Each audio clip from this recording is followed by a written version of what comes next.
If the world were like a Sleep Number mattress, everything would adapt for your comfort.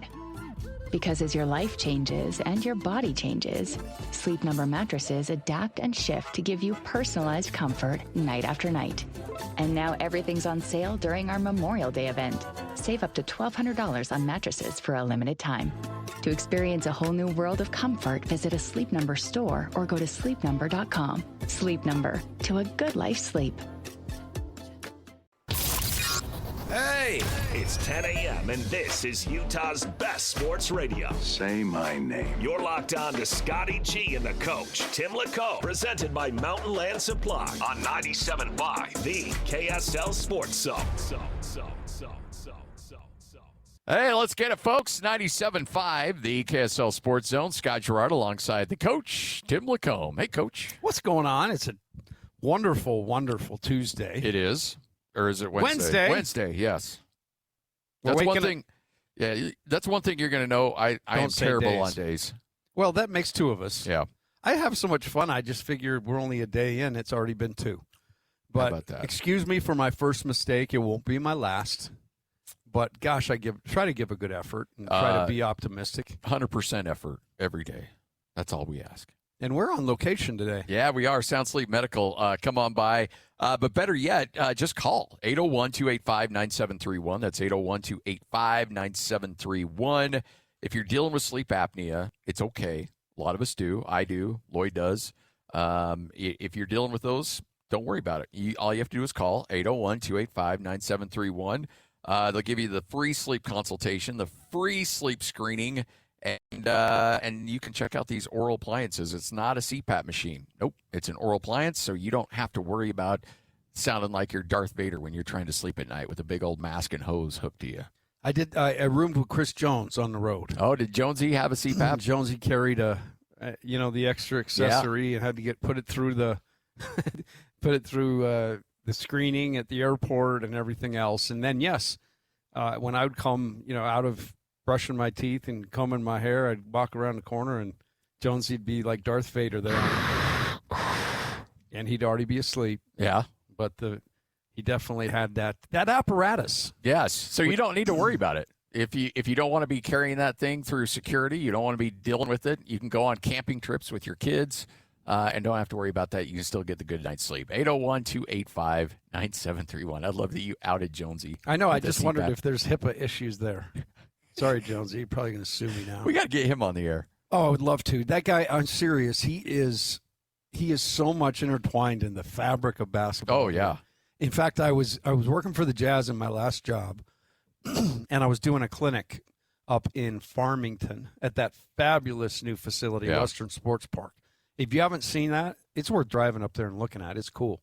But anyway, we were up there and had a bunch of kids in the camp, and one of the kids, after I introduced myself and said I had been at Utah, came up and said, "Do you happen to know Chris Jones?"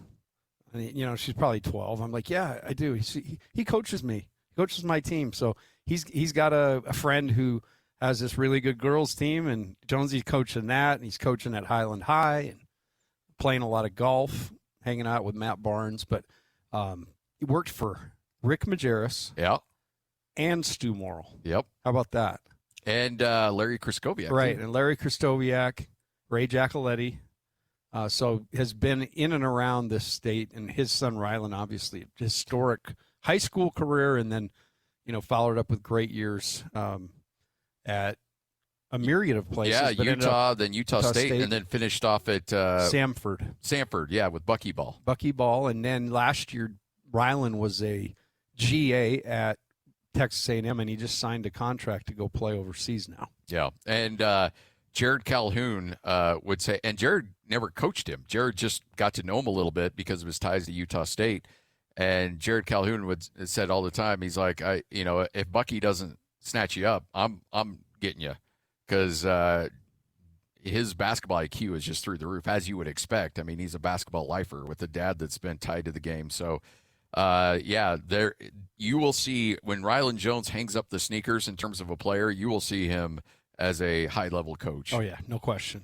His dad just eats, drinks, breathes it, and it's been absorbed, really. Rylan was around always. even as a little kid, was always hanging around, always shooting in the gym. So there's no question he'll find his way to that. Nobody took a charge. Sometimes at his own depth tournament, nobody took a charge better than Ryland Jones. Yeah, I mean, at some point, like, that guy's 6'9", Rye, but he just standing there, another rib is broken. Like, the kid, one of the toughest competitors. Oh, yeah. Ever. I got to tell you a really funny Jonesy story, because this is, I think it'll make people laugh. Not a lot of stories you can tell on the air. This one I can. So he was basically Rick Majerus' right arm when I got there. And Rick just had Jonesy do all the stuff he didn't want to do. And so Jonesy would, in essence, back then, now you edit tape and it's like, a couple of clicks on the old machine. Back then, you had reel-to-reel VCR going, so you had to watch in real time everything and cut it. Just took forever. And so Jonesy, when practice would end, his day would really get going. But there was one particular day where I guess the game the Utah played, they didn't play well, and they think they won, but they didn't play well, and Rick wasn't happy. So he grabs Jonesy and he said, hey, go get us some pizzas at the Pie, and then come over to the hotel. I've got a conference room in there, and I want to sit in there and let's just break this down and watch it. So Jonesy goes, gets pizza. By the time he gets there, it's probably 10:30, and Rick has the hotel bring like a lounge chair in for him. If people don't realize, the rumors or the urban legend is true. Rick lived in a hotel. He lived in a hotel. I actually got to hang out, a couple times in his room, making a list of things he wanted me to do. So I've got a million stories, which we can tell over the years. But this one, so Jonesy comes back with pizza. Rick's sitting in the chair watching the film, or getting ready to watch the film. So Jonesy gets it. And in the old days, like, you'd run it. It was a cowboy, they called it. And you'd hold it in your hand, and the tape would go, and you could hurry and run it back. You see it all the time in, like, Friday Night Lights or whatever. And so he's sitting there watching the tape and eating the pizza, and they get into this for about an hour. And Majerus is the type that he's going to stop this thing about every 10 seconds because he's seeing something he doesn't like out of somebody out there on the floor or somebody on the bench. You just never know. So he's watching it real close, and so Jonesy kind of realizes about a minute's gone and Rick hadn't said anything. So he looks over and Rick is sacked out. Like, he's in the lounge chair and he's just sacked out. So Jonesy said it's really one of those weird times where I don't know what to do. He said, because I know if I let it run and he wakes up, he's going to be mad. But if I wake him up, he's going to be mad. So he said, I just kind of sat there, didn't know what to do, stalled. And finally he grabbed a little whiteboard and wrote, Coach, you fell asleep. I left. And he said he went home petrified that Rick would wake up and be mad. Get back here. So Jonesy, like, next morning goes in there and he's kind of, walking lightly on his way in. And he said Rick never brought it up because I think Rick was embarrassed he fell asleep. So I think he made the right move, but you can imagine. That was epic stuff. But those were the things you had to put up. I was taking stuff to the cleaners and getting his car washed and, all sorts of crazy stuff. So that was our life. Well, I'd heard stories, and I was in Utah State had played in a basketball tournament in Hawaii, and I was leaving, and Jonesy was leaving. We're both in the Delta Lounge, and the stories in just that 45-minute conversation was the highlight of that trip. I mean, you just cried laughing, right? Just dying laughing. And he talked about airports where if flight was delayed, like, Rick was losing his mind. And he's like, I can't control this. Or the bus. Or, so many different things. Yeah, like, if I could, I would go fly the plane to get you there on time, but I'm not in charge of that stuff. I've never seen a guy that, in Rick Majerus, that kept everybody just completely on edge. Everybody. It didn't matter. Like, I told you at the time, Drew Hansen got a bloody nose and it wouldn't stop. And Majerus yells across the gym, blankety blank, Gerald, the trainer, can you cauterize it? Can you get it stopped? He was analyzing his job, across the court while practice is going on. Nobody was ever immune to it.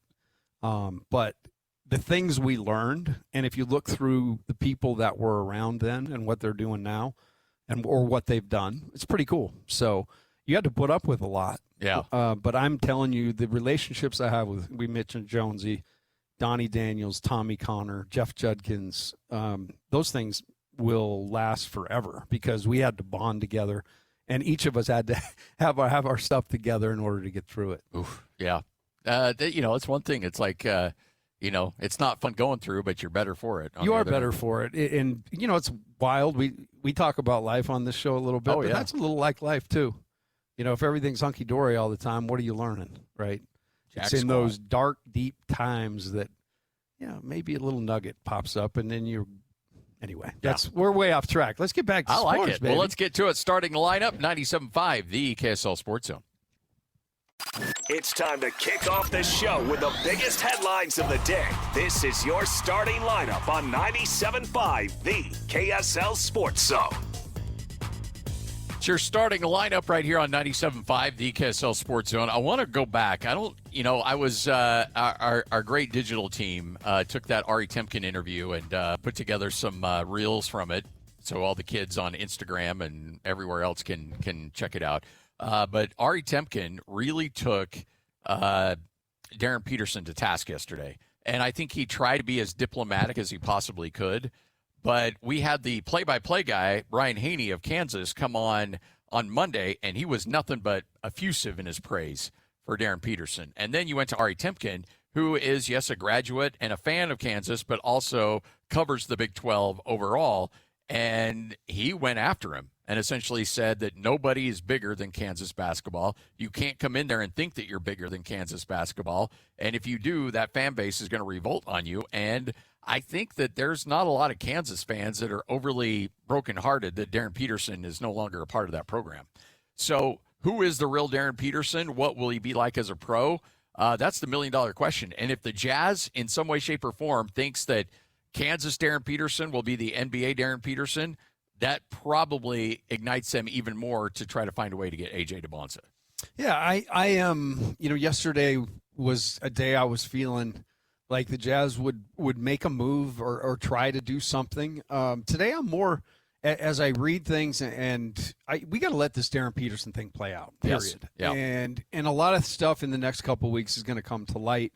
In terms of talent, I think everybody's sold. And if there is half the people, I mean, for every AJ person, I hear somebody talking about Peterson being the guy. And even last night I saw people throwing Boozer into the mix and, hey, you're missing something here. I mean, he had a fabulous day yesterday at the Combine. Tested out really well laterally, which is something you want to look at. Shot the ball exceptionally well. And then Caleb Wilson, who, if you listen to DJ and PK this morning, Kristen Peak, who's done a phenomenal job forever, or where she's been, but she was on today and she talked about Caleb Wilson and how, Caleb Wilson took it as a slight that he was, not put on an under 18 team last year. And he is a kid who sees that slight and does something about it. And she's like, man, he needs to be in the equation too. So, I mean, it is in essence one of the great problems in Jazz history, but it is something that they got to work through because this is huge. This is huge. This is more than just a piece to this team right now. This is your building block to the future. Well, and also, too, I think considering that situation, what you're talking about, a key building block on the future of the Utah Jazz rests with this number 2 overall selection. And because of that, I think that there are things that you have to take into consideration that maybe you wouldn't put such a high priority on. Number one, does the guy love basketball? Does he truly love the game of basketball? Because there's a lot of guys that were born with the right DNA to be great at basketball, but don't truly love the game. So does he love the game of basketball? Is it like, I think we're finding out that, what's the kid's name from LSU who couldn't make a jump shot? Ben Simmons. I think we're finding out Ben Simmons never loved basketball. Ben Simmons likes fishing way more than he likes basketball, but he knew he could make a lot of money playing basketball, and he did, and then he got out.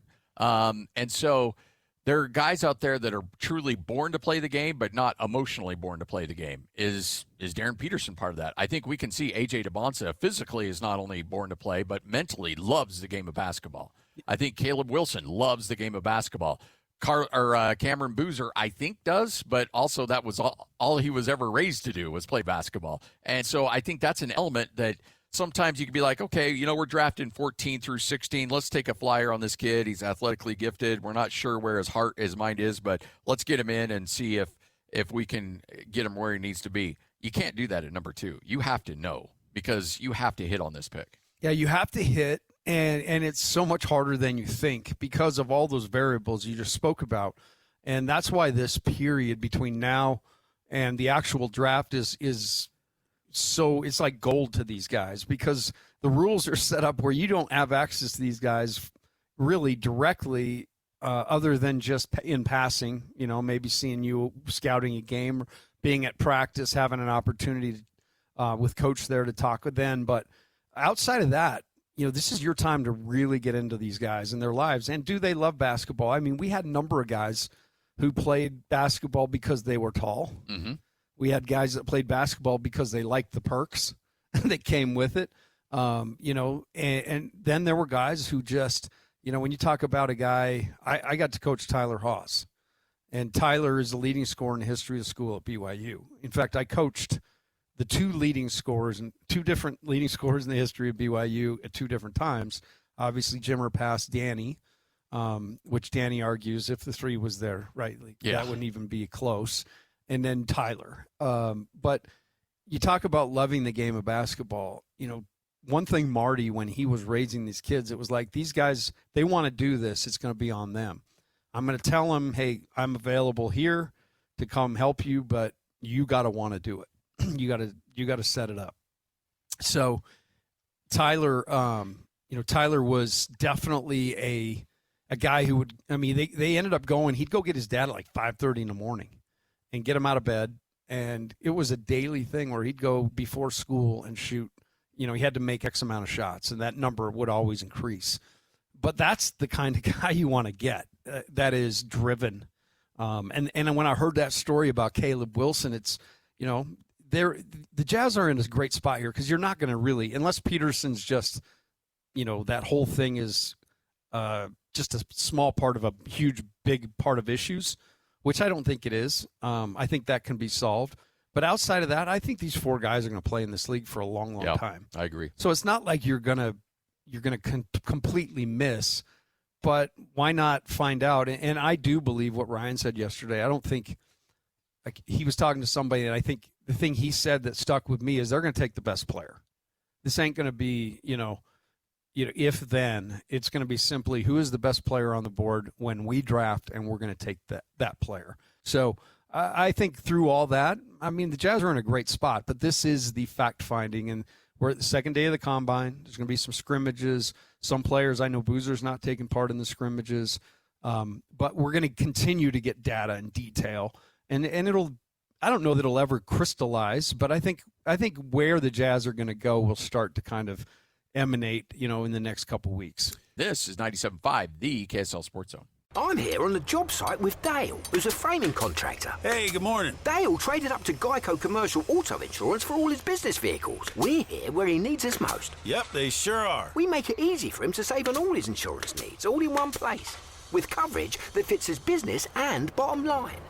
Oh, I shouldn't have looked down. It's all right. We're so far up here. Look at me. Take a deep breath. No, I'm good. So good. Get a commercial auto insurance quote today at geico.com and see how much you could save. It feels good to Geico. Ladies and gentlemen, the biggest name.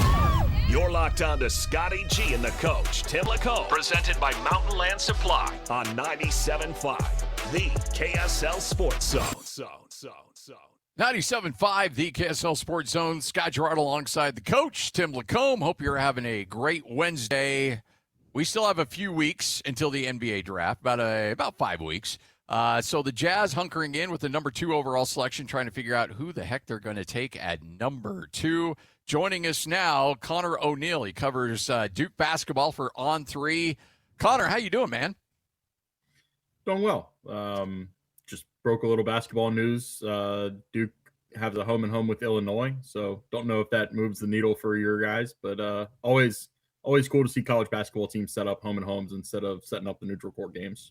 I love the fact that teams do that, because we don't see that a lot anymore, where teams will play a very difficult road game in non-conference play, and setting up home and homes just make a lot of sense between 2 blue bloods, for crying out loud. Yeah, great. That's a great move. And especially some of those blue bloods like Duke, the tendency is to kind of insulate yourself a little bit with your schedule, knowing that you're going to have a monstrous conference schedule. So what's the emphasis in doing that for Duke? Because they don't necessarily need the quad one games. Yeah, they don't. So they don't need the quad one games, but John Shire has kind of proven that he strays a little bit from the path that Coach K was on for the last 15 to 20 years of his career, where he wants to get a non-con road game in there early in the season. The first 2 years they didn't do that, but this will be 3 years in a row now that they have a huge on-campus game. They went to Arizona a couple years ago and went to Michigan State last year, and this year they'll have a road game in the ACC SEC Challenge, but they'll get one on the books for at Illinois in 2027, and Illinois will come to Duke. Look, man, based on what the ACC was, not necessarily this past season, but the seasons before, where they were only talking about getting 3 or 4 or 5 teams into the NCAA tournament, Duke can't afford to be in the position to get a number 1 overall seed while everybody looks at their schedule and says they've played one quad one game in the last month. So they're going to do everything they can to strengthen the heck out of that thing in November and December and really pad up the quad one chances. We have a unique situation here, obviously in Utah. We have we have Boozer, Carlos Boozer as a scout here in Utah, and obviously Cam is coming out and really had an incredible day yesterday at the Combine. What can you tell us, having watched Cooper Flagg and Cam back-to-back, pretty unique vantage point of 2 great players? What can you tell us about Cam Boozer? And a lot of people obviously are trying to debate number 1 and 2, but and where do you think Cam should go, having watched him play this year? I'm at a little bit of a disadvantage because I never saw Dybantsa or Peterson live. Even if I had been up in New York for the Duke-Kansas game, Darryn Peterson missed that game. It was early in the season.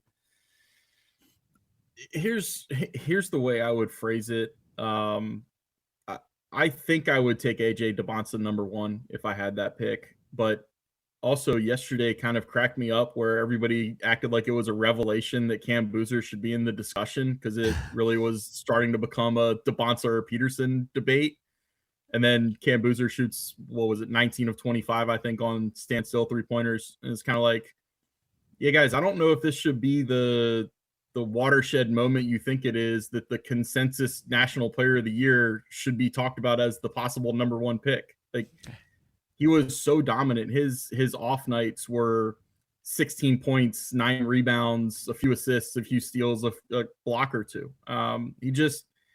He showed up each and every game and competed his rear end off. It was really impressive that he had the consistency to the level that he did, the competitiveness to the level that he did. I mean, I think back to even the game they lost against UConn. I looked out there early in the second half and it was like, oh my gosh, can he even see out of his right eye right now? Because he took a shot in the first half that just swelled up. And I think it came out a week or 2 later that he had fractures in his eye and opted against surgery, opted to let that heal. And he looked like he had just been in a street fight in the locker room after the game. So I wind up thinking of it. This has a negative connotation. I don't mean it that way. I tend to think Cam Boozer is the safest pick at the top of this draft. Like, I think his floor is the highest. If you're looking for a guy that you know is going to come in and be able to be an impact player on your franchise for the entirety of a rookie deal, and then is probably going to look like he gets a max second contract because he's maybe been to an all-star game or 2, been in the Rising Stars game. Like, that's the type of player I think you're getting with Cam Boozer. The superstar potential might be there more so for Dybantsa and Darryn Peterson, maybe Darius Acuff and Caleb Wilson too. But I just think if you're looking for the safest bet of a really productive NBA player, it's going to be Cam Boozer. So with his dad as an NBA player, you knew this was in his blood, and you knew that he was raised for this moment and was given all the training, had access to all the best coaches, all the best insight. Does he love the game? You know, because sometimes when you grow up in it, you don't necessarily love the game. It's just what you've been told to do. You have the DNA to do it, and so that's what you do. Do you get the sense that he truly loves the game of basketball? Yeah, on a lot of levels. I can think back to some locker room conversation. We get open locker room at Duke after home games, and it's really it's pretty unique across college basketball. I don't know of anybody else that still does that. I can think of some games going in there and talking about a 15 to 18 point win and him kind of being surly with us and mad that we were asking about things that went well. He just wanted to talk about what he didn't do well. And it was like, well, Cam, you had 24 points on 60+% shooting. Like, do you really think you played that poorly? And it was like, yeah, he could think back to a number of plays that he didn't make. He seems to live it. I mean, it's definitely hard baked into his DNA. And I would have very little doubts about him as a pro and really immersing himself into basketball as a life. You had an opportunity to see Caleb Wilson, obviously, live as well, and his name's being tossed around. Another guy that is perhaps should be more talked about, but I think so many people are fixated on those three guys. Tell me your thoughts on Caleb Wilson and what struck you as you watched him play. The biggest thing that I can say for him is he was the absolute heartbeat of that team. When Duke went to Carolina in the only game that Caleb played against Duke this year, Duke was up 18-4, 20-6, something like that. I mean, it looked like Duke was going to run through them in their own building. And Caleb Wilson started hitting the most ridiculous, like 18-foot turnaround jumpers from the mid post, from the baseline. He pumped life into that place. He is, I think, a quintessential energy player where he's able to really impact a game with his, not only his skill set, but his energy and the kind of exuberance that he plays with.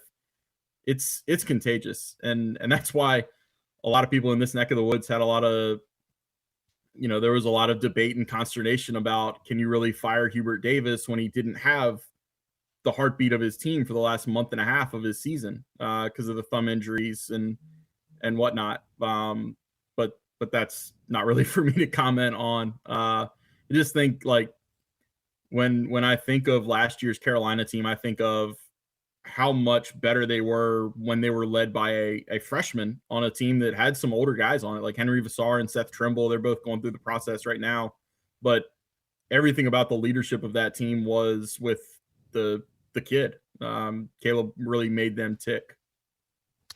So back to Cam Boozer, when you see him and what he did at the collegiate level, what transfers for him immediately to the NBA level? I think the shooting does. He was a better polished shooter than Cooper Flagg was. Cooper Flagg's jumper improved throughout the season at Duke. Cam Boozer was a better shooter when he got to Duke, and I think he leaves as a little bit of a better shooter than Cooper was leaving. I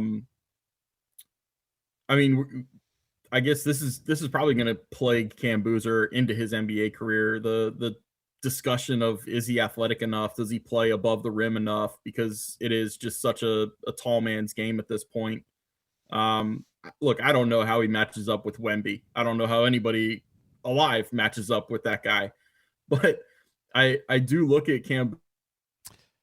Looks like we may have lost our guy there for a moment. But he was spitting truth right there. Yeah. I like him. Yeah, I do too. And honestly, too, it's an interesting situation because I think he's spot on. And I've heard this from multiple people that, yes, if you want to play it safe and get a perennial all-star, a guy that will help you win games, but may not be that guy that puts a team on his shoulders in the NBA and takes you to a championship, Cam Boozer's that guy. And not to say that he couldn't be that guy down the line, but I think from a safe standpoint, I think you're spot on. And again, you cut out a little bit on us, but you talked about his size, you talked about his shooting. You think he can shoot in the NBA right out of the gate? I do. I think that was proven yesterday in the combine. Not to put all your stock in what one guy shooting drill, but think we saw it throughout the year. He had a huge 3 against Michigan in probably Duke's biggest game of the year against the team that wound up being the national champs. His shooting and his ability to make the right play in the right spots was what stood out the most. Duke's obviously been a blue blood forever, and rightfully so, played their way into that. But in the last couple of years, I feel like that tag doesn't hold the water or the weight that it used to, because everybody's got a little bit of money now. How has the NIL affected Duke? I watch Kentucky really, really struggle to get guys to go, and that's never been an issue at Kentucky. But what do you see with the way Duke recruits? Is it still like, hey, we got our chosen guys, we go out and we get them and no problem, or has there been more wrinkles in the mix? So this is a little bit of a shift this year. I mean, the last 2 years with how good the freshman classes were, you could build your team around some freshmen and then supplement with veterans. And that's really what the makeup of Duke has been. And even though they don't have a national championship for it, they've gone 70-7 the last 2 seasons. And of the 7 losses, you could say they had control of the game at some point in 5 or 6 of those 7 losses. So they've really been one of the most dominant rosters across the last 2 years. The way they do it, I think first and foremost, is they sell you that they can build both your on-court skills. Like, they will make you a better basketball player. Cooper Flagg was a better basketball player when he left Duke. I know everybody thinks of him as a prodigy that was playing against Team USA before they went over and won gold, but he became a better basketball player at Duke too. And the other part of it is they'll help you build your brand. Like, they'll hook you up with some NBA connections. They have a pro day where all the NBA guys, before they report to training camp, they come back and practice with the current team for a week. So these guys are going through warm-ups and going through practices against Jason Tatum and Kyrie Irving. They really sell the pipeline to the NBA. And this year it's really going to be hammered home, because they have about the deepest roster I think Duke has had in definitely John Shire's tenure. And it kind of seems like it's the deepest roster they've had in 2 decades, just about. So it's really going to test how much you can keep guys satisfied when they're making money, but they might only play 5 to 8 minutes a game if the matchups dictate, or if somebody else is hot at their position. But Duke is, when you think about the blue bloods that have been able to maintain through the NIL era and through the transfer portal era, it's Duke, and then it's a little bit of a drop off to what Carolina has been, what Kentucky has been, even what Kansas has been. When you see the way that Duke lost and the way in which they lost to UConn, and I mean, the team was loaded. You had that game, and obviously just some horrific mistakes down the stretch caused Duke to lose that game. How much blowback does John Shire take on losses like that in the NCAA tournament from the natives? He takes some. There was a point toward the end of the season where I kind of asked John in a press conference, some version of, are you aware of the narratives that form about the way they lose games? And he kind of, in a roundabout way, wound up just saying, how do you want us to lose? Like, would it be better if we went out there and got our asses kicked by like 20? Would that make everybody feel better about what happened? So that's kind of the main takeaway, is like, you want to be there. You want to be close, and the only way to be close is to be there in that spot. And then it's just a matter of getting over the hump. And this year's team was actually better in late game situations than the previous year's team. The previous year's team, there was just a sense of inevitability where they would be ahead of you. And it was going to end with a margin of like 8 to 15 points, even against a really good team. And until the Final Four, when Houston was the one that they couldn't kill. This year's team, I mean, they blew a lead against Florida, and then Isaiah Evans hit a 3 to win it in the last minute. They were behind Arkansas. They were behind Michigan State. They trailed Louisville at halftime by, I think, double digits.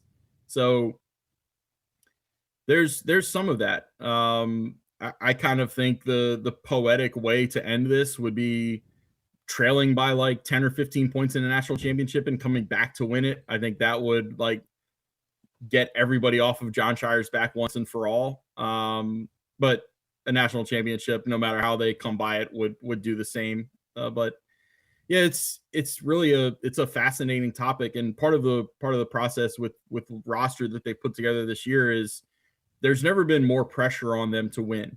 Like this team is so deep. They have seemingly such a margin for error where if they have an injury or two, they'll still go into an 8 or 9 man rotation that you could really say the pressure has never been higher on this team to get to a Final Four or win a national championship.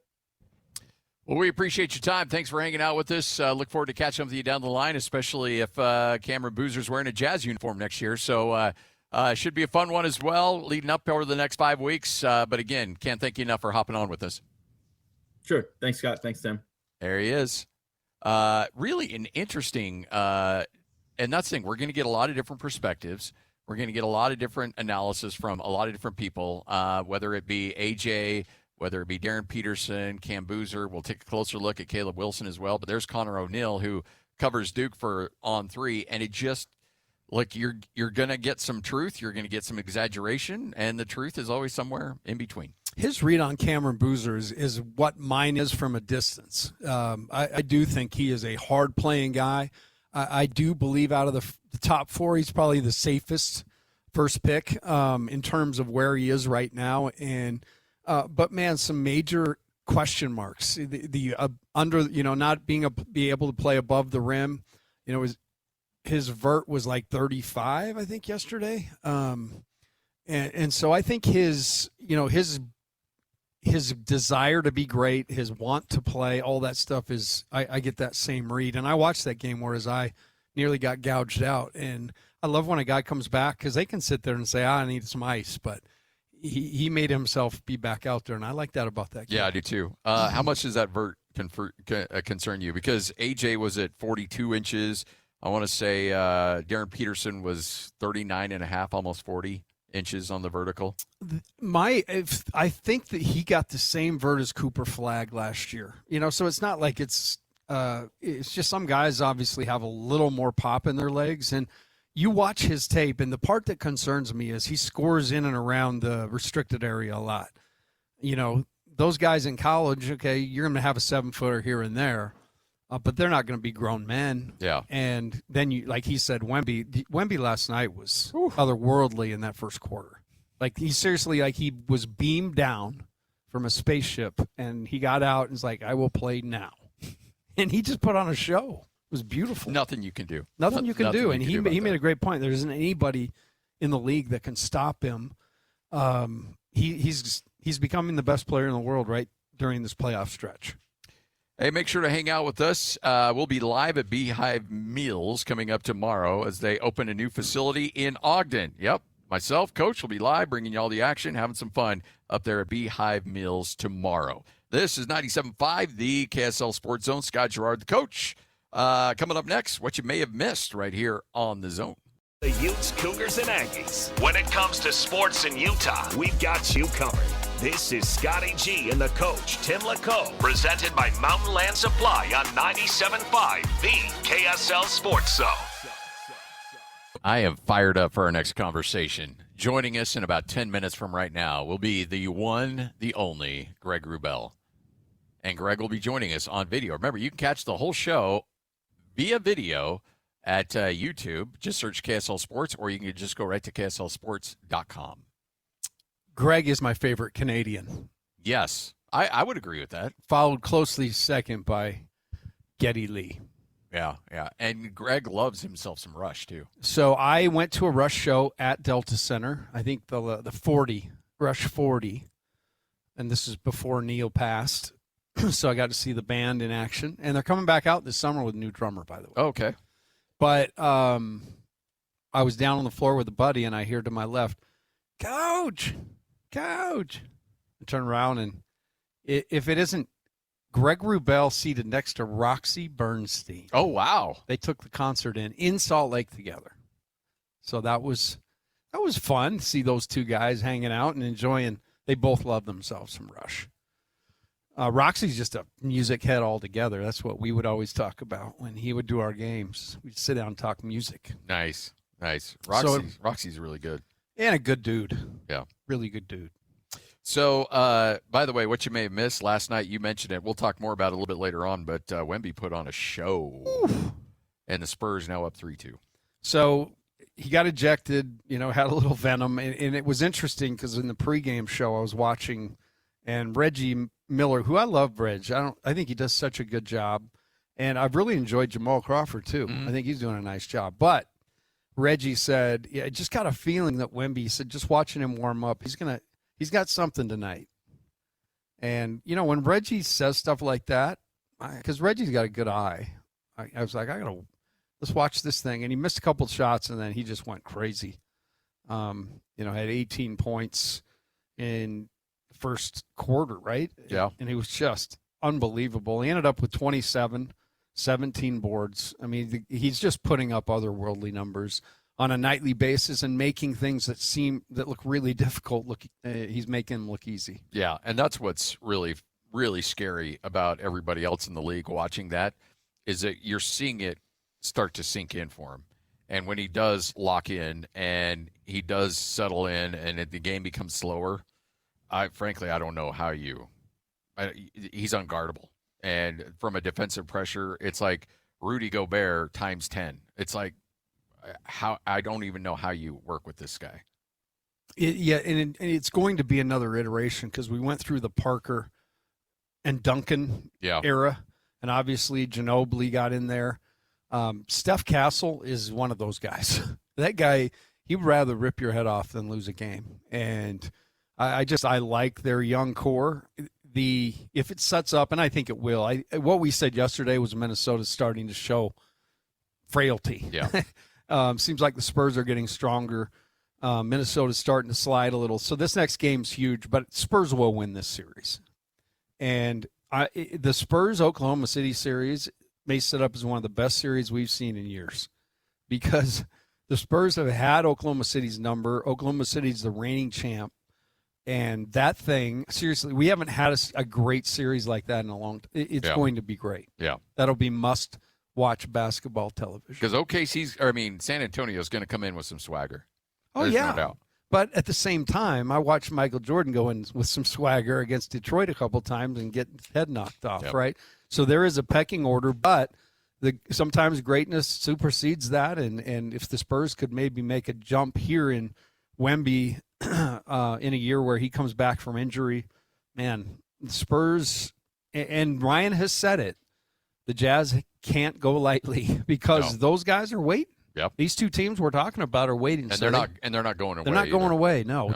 The good thing, though, is they will have to start to sell off and piece off.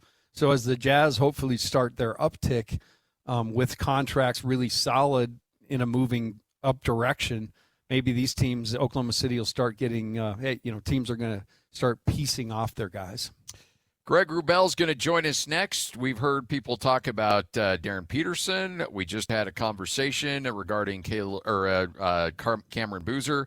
Coming up next, our guy, Greg Wrubell, will break down a little A.J. Dybantsa next. 97.5, the KSL Sports Zone. Accessing. The best radio in Utah is right here. This is Scotty G and the coach, Tim LaComb, on 97.5, the KSL Sports Zone. 97.5, the KSL Sports Zone. Scott Garrard alongside the coach, Tim LaComb. And joining us now, the play-by-play voice for Brigham Young University and a longtime Rush fan. Yes, you know him, you love him. It's Greg Wrubell right here on the Zone. Greg, how are you? Hey, guys. Good to see you both. Fired up. All right, so I got to imagine you're a deep cut guy when it comes to Rush, or are you just playing the favorites? No, I go as deep as they go. I go as deep as anyone goes. I go as deep as Tim LaComb in the Rush catalog. So he goes into the trees, don't you? You go into the trees. Oh yeah, yeah. One of the all-time greats, and I'm excited that they're back and touring this spring and summer with a new drummer after 10 years to kind of process the whole Neil Peart passing and let some time settle. And I do have tickets to see them. I'm on the summer portion of their tour, and so I'm looking forward to that. And it should be a highlight of the summer. Where are you going to see them, Rubes? Madison Square Garden. Oh, of all places. No big deal. The Mecca. Wow. Hey, wow. Look, if you're going to go watch them, I've done games at MSG, but I've never seen a concert at Madison Square Garden. So I think I've got the first of the 3 or 4 shows they're doing there. It should be a blast. Is all that NIL money kicking into the broadcasting down there as well? Like, no, is that a crumble cookie guy stepping up saying, "I'll send you to Madison Square Garden"? No, I'm the one guy not getting the trickle down in the NIL world. Man, you deserve it though, Rubes. Yeah, there's no doubt. Best in the business. All right, so by the way, it's kind of a full circle moment, with Timmy now being the interviewer and me the interviewee in this setting. It's funny. I was thinking about it today, Tim. I first met you before you were at BYU. Yes, I remember the day. Actually, I think it was at Lone Peak High School. I think I was there for an event, hosting something, and you were either still at Lone Peak or had gone to AF and come back for some reason for that night. But I met you at a social event, late 90s, early 2000s, before you were even at BYU, and that's how long it's been. Yeah, you definitely are a guy that I've heard a lot through the years in my ear. And I've told you flat out, like, I love the way you do games. You're so fun to listen to. I love the emotion. I like it better when I don't sit right next to you, because there were times where that recoil pencil got me in the side of the head or something. But no, Rubes cares as much as anybody. Oh, there's Scotty. no doubt. And you know what you do too. I mean, you sit there and you ache when they hurt, and you're excited when things are good. And I can tell you this, one thing you want out of your broadcasting team is you want to feel like you're on the same team with them. There's some times where when things are tough, that chair starts to slide a little further away from the bench. Like, no, there's a distinct line here. And I never felt that, with Rubes. Rubes was always with us, no matter the situation. And that's something I always appreciate. That's awesome. That's awesome. Hey, when you spent the year with AJ Dybantsa, and it feels like with AJ, and maybe I'm reading too much into it, but it just didn't feel like a one and done with him. It didn't feel like it was a mercenary kind of feel. It felt like he really bought into BYU, the culture, the community, and everything about it, which I think really tied him to this fan base and this community way more than just perhaps your average one and done would. And I think we've seen it, guys, in back-to-back years with Yegor and with AJ. Both guys were in Provo for a year. Both came from outside of the geography, outside of the culture, if you will. And I think managed to leave a pretty solid imprint and then have BYU imprinted on them at the same time, which is, I guess, what you want to see. You want to have it matter to them, right? Even though it's not a 4-year stay, you want to have it be more than just a transactional, I got some training type thing moving on. I think it means more to both guys. And I've always thought BYU is a special place. And I think that they both felt that when they were here. I think Yegor was really touched by how people still respond to him and react to him out in the world. When it comes to him representing BYU.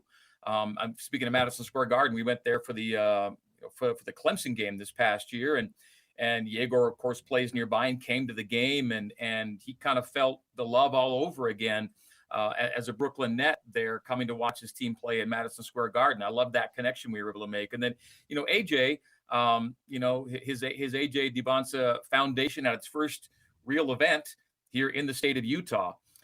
Something that's going to help kids for years and years, and it kind of got its formation here in Utah. And I think AJ will feel, no matter where he gets drafted, that BYU connection stays with him, and I think he'll be touched by that. And so, again, I think best case scenario for a pair of one and done guys, the year meant something to them as it meant to the fan base too. What are a couple of things, I guess, some moments that stand out to you about AJ on the floor that kind of show you what he's made of? And I know there are a million, but you have a unique vantage point and a unique perspective. So I'd be curious the moments that kind of stood out to you, moment or moments, and then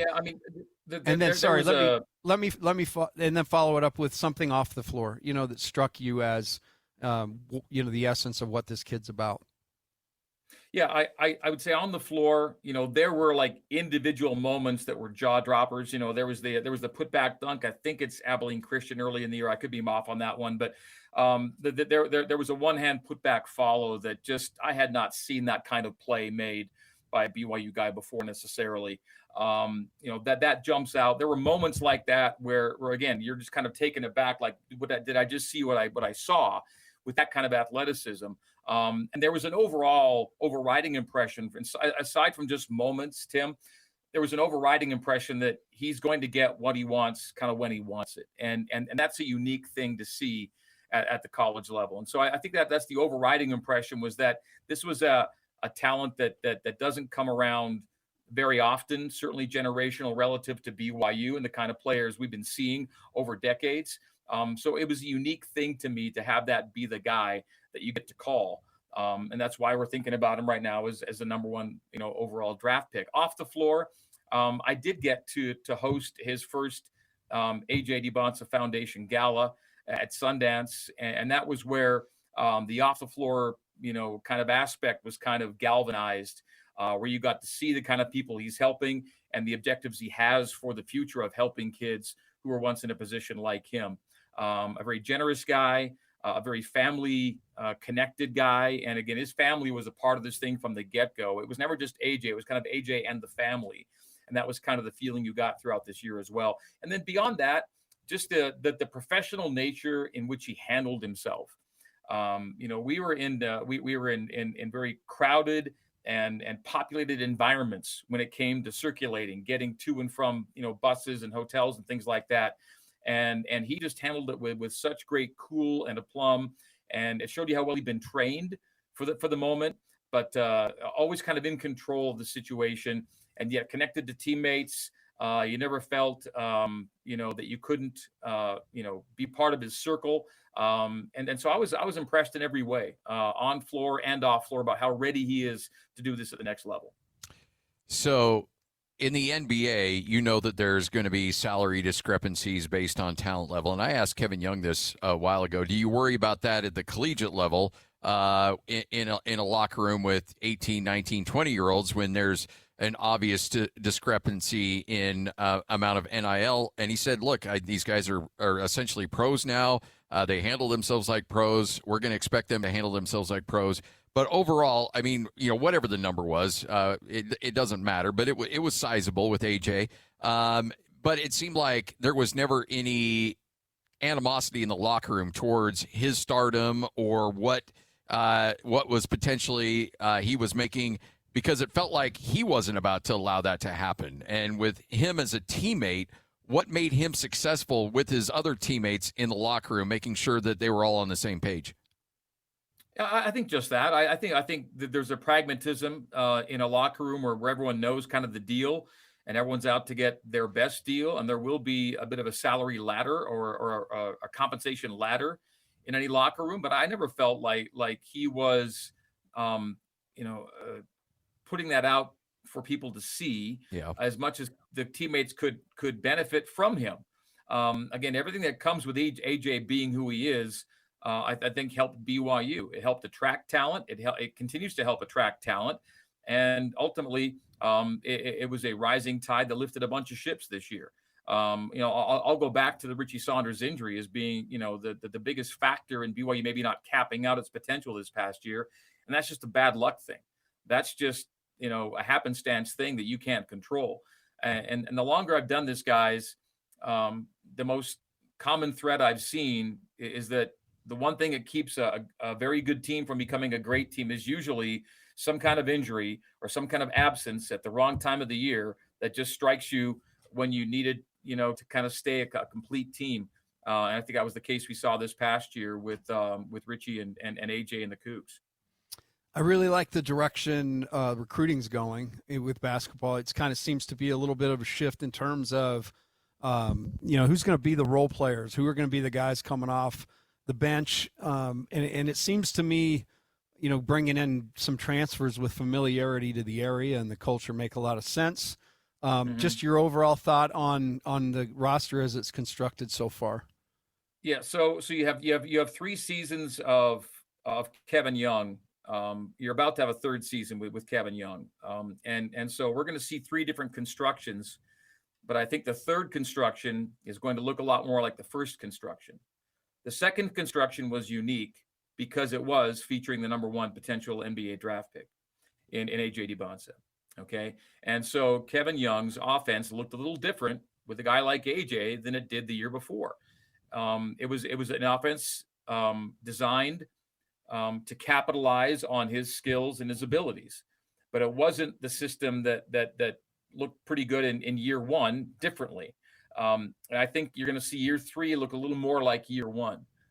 You're not going to have that domineering. Now, Bruce Branch is no slouch, and Robert Wright III is no slouch, and Colin Chandler's there are a lot of good players in this group, but there's not the AJ that makes you want to lean to ISO and maybe let them do their thing more than we saw maybe in year 1. So I think, Timmy, year 3 looks a little more like year 1 in terms of construction. Better 3-point team, more 3-point reliant, more assist rate reliant, a little deeper with better talent, a few more bench minutes and bench points. I think that's what's going to be a natural outcropping of this next roster construction. Not that year 2 was a bad construction. How could it be when you've got AJ and Rob together with Richie Saunders? That's ideal, right? That's the big 3. And that's why BYU was ranked all year. That was a really great group. But it'll look different this year, but not in a bad way, I don't think.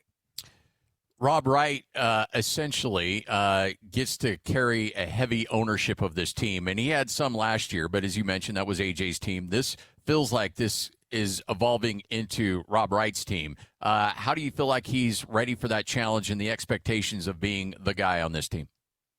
Yeah, I'm really glad he's back. He changes the dynamic of this next construction dramatically if he's not here. I think he is and can be a truly all-around point guard. I think he can get to where he wants. He's fast with the ball. He's fast without the ball.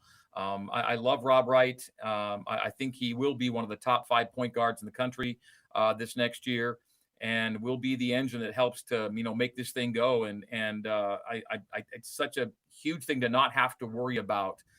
Losing AJ's one thing, losing Richie's another.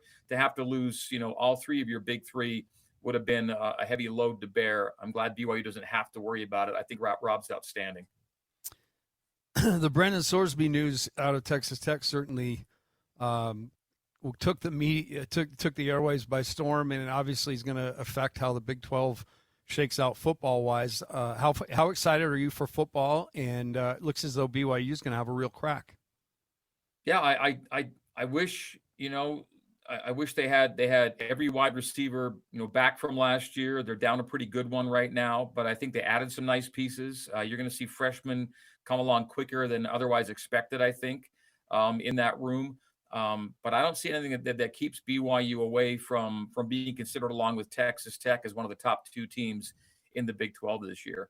I think Bear Bachmeier is a star in the making. I think, when you bring back the Big 12 Offensive Player of the Year in LJ Martin, that's a huge piece of this puzzle. There's just enough guys back on defense that the Jay Hill departure doesn't gut you by any stretch. I don't see why you can't think of BYU as a top 2 team and kind of step by step with this team, right? The first year, they weren't the winning team in the Big 12. The second year, they tied for the regular season title, didn't win the tiebreak. The next year, they get to Arlington, and maybe this is the year they get over the hump and maybe, win their first Big 12 title. That's kind of how Kalani's got this thing, growing and step by step progressing. So that would be the hope. But either way, I think BYU becomes a ranked team to open the season, and for a lot of good reasons. And relative to Texas Tech, even without Sorsby, if Will Hammond can recover in time for the start of the season or just a couple of weeks in, I think Tech's going to be okay too. So one of my all-time favorite movies is Raising Arizona, and in that Nick Cage says those truly were the salad days. Are these the salad days of BYU athletics right now? Well, I hope it's not a hard ceiling or a hard cap. I hope it's still a flywheel thing, that the momentum has gained such traction that this is what you now expect from BYU. You expect BYU to be a top contending team in men's basketball and football for years to come. I think the 2Ks, Kevin and Kalani, are the most important pieces to this puzzle in athletics right now. Coach Young has already shown, what kind of tactician he is, what kind of talent attractor he is. Kalani Sitake's record speaks for itself through a decade right now. And now that he's got increased resources and the Big 12 cachet going for him, why can he not keep it going as well? So I think as long as Kevin Young and Kalani Sitake are in charge of their programs, BYU should expect to be at or near the top of the Big 12. This shouldn't be a brief window type situation. I think it's a real deal what BYU's got going on. Obviously, Brian Santiago's talked about how BYU's not going to dip into the venture capital or the funds that are available from the Big 12. But overall, your thoughts on that and what it does competitively for the Big 12? Yeah, I mean, clearly it looks like the majority of teams aren't dipping into it right now. I think it's I think more from the institutional standpoint, meaning the conference offices, that is. From a conference institutional standpoint, I think it's probably good for the league, maybe better for the league than it is for individual schools in that conference. But Brett Yormark is always that guy, right? He's always going to be, trying to push advances and make the Big 12 as competitive and long-standing, viable as he possibly can be. And so clearly venture capital inputs are something that's coming to college athletics relative to individual schools. BYU doesn't feel the need, nor do many schools in the Big 12 feel the need right now. But, everyone's going to need to find a way to make these budgets match and balance at some point. It's a hard thing to do. Even the richest of conferences have schools deeply in the red, and that's never going to be BYU. Well, Coach, Greg and I used to joke about that we were co-parenting Hands. Well, now Greg's got sole custody of Hands. So good luck. So enjoy that. Enjoy those weekends. Can you imagine when he picks him up and he runs up and hugs him? Yeah, I mean, we used to have that drop off at McDonald's every Friday afternoon, but now it's all Greg now. So there you go. Yeah, and I want to applaud Scotty for making it as amicable an arrangement as possible. Over the years and even into the future now. But yeah, I'll see Hans again soon. And yet we know that there's always a corner of Scotty's heart that Hans will always occupy. And, no doubt. And so, that's a bond that can never be broken. Even though I'm looking forward to Hans getting maybe a little more freedom and maybe getting to the road games a little earlier than before occasionally. We can have a few more meals together as a result. But it's been fun watching Hans go through that phase of his career with you, Scotty, and then add me to his plate and then have it all work out the way it has. Really happy for him too. Yeah, no, I'm fired up. I love that dude like a brother, always will. So and Rubes in essence raised me in the media world. Yeah, no doubt. I just kind of followed him and watched what he did for years and look where I ended up. You look more at Greg and less at his basketball color analyst. Maybe avoid that angle, but more Greg. A little bit. No, I'm just joking. Yeah. Hey, Rubes, I only say that. I probably had more text exchanges with Tim LaComb outside the game than I had in the game when he was actually somebody I was covering on a regular basis. It's been one of those. Again, it's been 25 plus years of knowing him. And we never go too long without a text about something or another, usually music related. Yeah, he'll send me a screenshot of what he's listening to in the car. That's what you. Hey, Rubes, before I let you go, I would be remiss. Tomorrow night, Jason Bonham, Led Zeppelin Experiences in Salt Lake. I mean, it is basically like seeing them. So. I don't know what your night's like, but I just wanted to throw it out there. I'm calling a baseball game tomorrow night. But, okay, no sweat. I know that's happening. Yeah. Okay, man. Thanks. Just need to let a fellow metalhead. There you go. No. Hey, thanks, Greg. Always a pleasure. We'll talk soon. Thanks, guys. Pleasure's mine. See you. There he is, Greg Wrubell, play-by-play voice of BYU, right here on The Zone. And normally you just say football and basketball. No, he's doing baseball. He's doing soccer. That man's it never slows down for him. He never sleeps. 97.5, the KSL Sports Zone. It's time to saddle up and talk about the winners and the losers. This is the good, the bad, and the ugly. Now, here's the good. Swung on, smoked into the gap right center field. It's down for a base hit. It's cut off by Matthews before getting to the track, and Cal Raleigh has a base hit. The dugout celebrating. And so's Cal. Everyone can feel great about that one. Cal Raleigh with a base hit.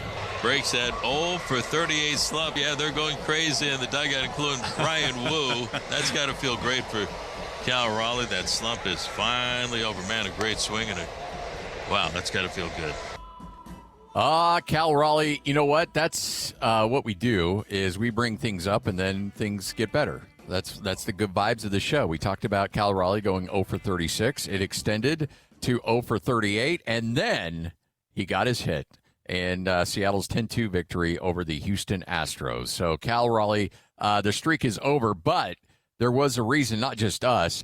Logan Gilbert, a pitcher for the Mariners, told him what you need to do is go in the showers and take a shower with your full uniform on. It'll wash out the bad mojo.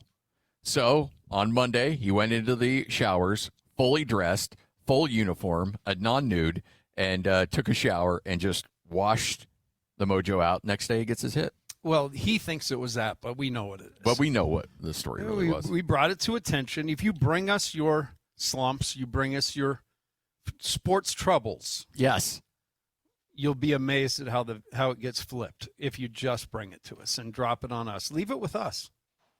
We'll handle it. We'll handle it. We'll fix it. We got you covered. So Cal Raleigh, ding dong, the streak is dead. Last year, such a monster, second in MVP, and I think he was second in MVP. But this year, just struggling like crazy. Okay, so if you got a kid and he can't make a free throw, he's usually a 75, 80% free throw shooter, and all of a sudden he gets the yips and he can't make free throws. Do you bring it up to him, and does that make it worse, or do you try to just say, you'll be fine, or do you work on the mechanics? Like, how do you handle that? You threaten them if they miss again. What you do honestly is you don't make it a big deal. Yeah. There's a lot of guys that I coach that struggled to shoot the ball, and so the main thing, you don't talk about it, you work on it. And I tried not to get too during the season into mechanics, unless they weren't following through on their, just things that were simple. But yeah, with him, I'm sure it was leave him alone. Yeah. And we said it yesterday. He's probably going to go on a tear now. Oh yeah. That's how baseball works, right? You end up kind of hitting what's on the back of your baseball card. And he's been a pretty good hitter. So may not be hitting the home runs he hit last year, but he'll get out of this. One thing that always amazes me on free throw shooting is in the course of a game how contagious bad free throw shooting it's so can be. True. Yeah, somebody misses one, it's almost like the next guy goes up thinking, I can't miss too. Yeah. And then they miss, and it's into two of guys' heads. And then at the end of games, that's part of the end of games. Sometimes guys get rid of the ball too quick because they don't want to be the one that has to go up there and make the free throws. So I mean, honestly, I think that's what happened to Duke. I think the other twin, the Boozer twin, really didn't want to be at the free throw line and gave it up. And all of a sudden, you give up that the turnover, you hit a three on the other end, and boom, you just lost a game. And it's the saddest part of it is they were so good this year and played so well and really should have won that game. But it comes down to the fundamental thing you learn as a kid, which is fake one to make one. Don't ever throw that first pass that you're going to telegraph. Show them that, get them to jump, and then they're going to create a lane for you. And he had a trap, right? So all he had to do was one pump fake, maybe move a guy, and then in the moment you get sped up. And part of it, maybe I don't want to get fouled. But if he could have gotten through that and thrown it ahead, that game was over. Yeah. And simply by just using something elementary. And it comes back to what I've said about Darryn Peterson watching his tape. He uses shot fakes, pass fakes as good as anybody I've seen. Just quick, get the guy to react, and then that just opens up space for you. Yeah. There's ways to lose games, and then there's that way to lose a game. And that was rough. That was no bueno. Very rough. And the year before. Oh, yeah, the Houston Houston get it in game. bounds, right? Yeah. So, all right, there's your good. Let's get to the bad. Now the bad. Some movement in the 76er front office as Daryl Morey, once the whiz kid of the Rockets, then at Philadelphia, well, the shine's off, and he has been bounced. Said that they met together with the ownership group, and they felt like it was time to move on. Daryl Morey wasn't thrilled about it, but in the end decided not to make a big fuss. He walks away, but Nick Nurse remains as the head coach. Was that the right move to keep the coach and move on the GM? Oh, I don't know about that. I think the GM is obviously a little bit more, I guess, first line. The coach there, Nick Nurse, has done a great job. I mean, he won a championship. Yeah, in Toronto. Their big issue isn't any of that. It's Embiid and the fact that he's not in uniform as much as he is in street clothes, and they've really had a hard time keeping him healthy. And so, yeah, I mean, it's basically GM, and if not coach, you're probably next, right? He's feeling that basically Daryl Morey just missed a free throw. Yeah. And now it's his turn. So he's got to come through. And you're right, because like in football, you'll see, a GM take a hit, and then the head coach will fire his coordinators 1 year, and that means he's on a 1 year notice. So if you move on the coordinators, that means they're giving you a little bit of time, but not a lot. So you better get it fixed. Yeah, and they've got the guy. I mean, they've got great talent there. So it's a matter of being able to get it to fire and figuring out how to keep Embiid healthy. But, Maxi's bona fide, and I love him, and I think Edgecombe's right behind him. I think he's the same archetype. I think he can be on that same plane as Maxey. So you got really dangerous backcourt, and so they got to figure out a way to get what they need to get out of Embiid, or figure out a way to end that whole experiment, that whole process. I just don't know who's willing to take him off their books. Understood. Yeah, and that's the issue, right? Yeah. That's where a lot of teams, for different reason, but John Morant, this is why, in essence, JJJ's here in Utah, because nobody wanted Ja. They didn't want to take on the salary and all that came with it. There's got to be a way, and I think the NBA would be better served if there was a way to essentially wipe a guy off the books, kind of like how the NFL, the Broncos were stuck with Russell Wilson. So they're like, okay, it's going to be rough for a couple of years, but we're just going to waive him. Hope somebody picks him up. They didn't. But he's going to count as a dead money towards the cap. But you just absorb that for a couple of years, or you can spread it out. And I think the NBA needs to do a little bit better job. I know there are some avenues there, but if a team really needs to move on from a guy and just find a way to make a clean break and maybe absorb some trouble for a year, but still do it, I think that needs to be talked about in the next collective bargaining agreement. I agree. You got to have flexibility, right? And that's what, in terms of acquiring players, that's what the big hubbub's been with tanking is, how do you get players? If you are in trouble, how do you get them? What's our flexibility? And so, to finish dead last, and then, for instance, like Indiana gets jumped this year and is actually their picks taken. That's their own fault. I get that. But bottom line is they had one of the worst records, and they're being, in essence, penalized by the system. So, yeah, there's got to be flexibility in every piece. All right, there's your bad. Let's do the ugly. And, of course, the ugly. Well, if you're a seventh-round NFL pick, the likelihood of you being successful in the league is very diminished. You still got drafted. There still is a little bit of investment in you, but overall, the likelihood of you making the team isn't great already. And then when you cause problems for yourself, it definitely makes it impossible. New England rookie defender Quintavious Hutchins, he was a seventh-round pick for the Patriots out of Boston College. He was arraigned yesterday on charges of assault and battery against a family household member. According to court documents, he pleaded not guilty, was released on on his own. It said, the Patriots, we are aware of the report. We take these matters very seriously, and we're in the process of gathering additional information. The incident apparently took place on Tuesday. He is alleged to have grabbed a woman by the neck and forcibly pushed her with force at one of the school's resident halls at Boston College. So, yeah, this means that he probably will no longer remain a member of the New England Patriots. Now, if you're a first-rounder, second-rounder, you might be able to withstand that. 7th rounder? No. Yeah, you don't want to deal with that. That's the last thing you want to try to do when you're trying to make a team is make headlines in the wrong way. That would be probably stupidity 101. Yeah. Right? But probably a deeper seated issue. But yeah, if he had more talent, that's the unfortunate part in our world. People would maybe find a way around it. But 7th round draft pick. There was a Home Depot is hiring. Yes. Yeah. You may want to check into Lowe's, Home Depot, maybe even your local McDonald's, because that's probably a little bit more up your alley.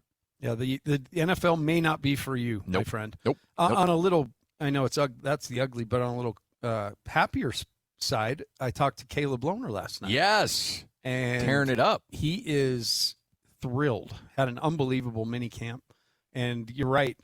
Coach called him out by name and basically said he really impressed him. They said, "What did you do better?" And he's like, "Everything, everything." So he came away. At least his feeling is he's gonna make a push to try to get on the field this year. Nice. Well, and that's the thing with Denver. They've got a lot of wide open opportunities there at tight end. So, and it's a position that they just can't seem to find guys that'll work. And if Lohner ends up making that fit, boom, let's go. That will mean, we may have to go down there and do a show. Yeah. In Denver. Just don't wear the Raiders gear. No, we'll be okay. No. I won't do that. Yeah, I know. I'm a Coward. Raider. I knew that was coming. I ain't wearing Raiders gear because it may not be a Raiders game. Don't be a coward. Come on. I mean, I'm not going to be one of those guys. Like I saw, and people like try to characterize. I saw it on both sides. Like you go out, we'd be playing a game at TCU when I was at BYU. And there'd be a guy in a Utah shirt there. Yeah. Right? Or when I was at Utah, we'd go places and there'd be a guy in a BYU shirt. Don't be that guy. Yeah. So that's why, Lloyd, I don't want to be that guy. Oh, okay. If they were playing the Raiders, then I probably wouldn't go. We'd probably go to a different game because I got to be true to my team. I know, right? You're my newly stamped team. Oh, see, I was going to say you've been a lifelong Raiders fan. No, newly stamped. He knows. No, I did it on air. It's okay. Yeah. That's all right. I love that you and Lloyd are bonding over this. Well, we got to have something to bond over. He's he's in my business. Check swing. He didn't go all the way around, Lloyd. Caught it. All right, 11:46, 97.5, the KSL Sports Zone. Tim LaComb. Now I know y'all are tripping. Presented by Mountain Land Supply on 97.5, the KSL Sports Zone. All right. I always get embarrassed because Lloyd doesn't he plays music for a reason. And so I'm trying to think on why the Miami Sound Machine is being played. Rhythm is going to get you. Rhythm is going to get you. Gloria Estefan. Is there a reason behind this, Lloyd? There actually isn't. I asked Alex, and he said it's just what Alex went with. I was like, okay. The rhythm got me. I'd say go back to Santana. He's breaking away from Santana a little bit. That's good. Gloria Estefan, though. Clip those wings. I don't mind it. It's okay. I mean, there's somebody out there jiving in the car. That's what rhythm is going to get you. Let it breathe a little bit. I have had, and I don't mean to, but I have had multiple texts and tweets saying you're doing the best thing you've done is that they're playing different music. Oh, yeah. I thought you were going to say you had like multiple texts with Gloria Estefan. No. From people, we were going to have to honk you on that one. From people saying the music's gotten better. Oh, yeah. So I like this, Alex. The rhythm is going to get you if you're not careful. There you go. And we got tickets to give away. Caller number 12, 801-575-ZONE. That's 801-575-ZONE. You'll win a 5-pack to see RSL versus the Colorado Rapids game at America First Field on Saturday, May 16th, 7:30. If you want those tickets, all you have to do is be caller number 12 right now. Lloyd will try to get you to give him something for free. That's not legal. If you're caller 12, he has to give you the tickets. So if he says, hey, what's in it for me? What are you willing to exchange for these tickets? Just say, Lloyd, give me the tickets.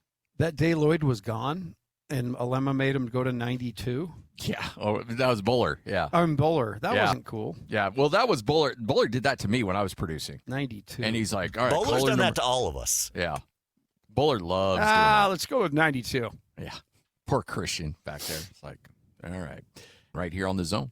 If the world were like a Sleep Number mattress, everything would adapt for your comfort. Because as your life changes and your body changes, Sleep Number mattresses adapt and shift to give you personalized comfort night after night. And now everything's on sale during our Memorial Day event. Save up to $1,200 on mattresses for a limited time. To experience a whole new world of comfort, visit a Sleep Number store or go to sleepnumber.com. Sleep Number, to a good life sleep. It's high noon up and down the Wasatch Front, and Scotty and the coach are just getting started.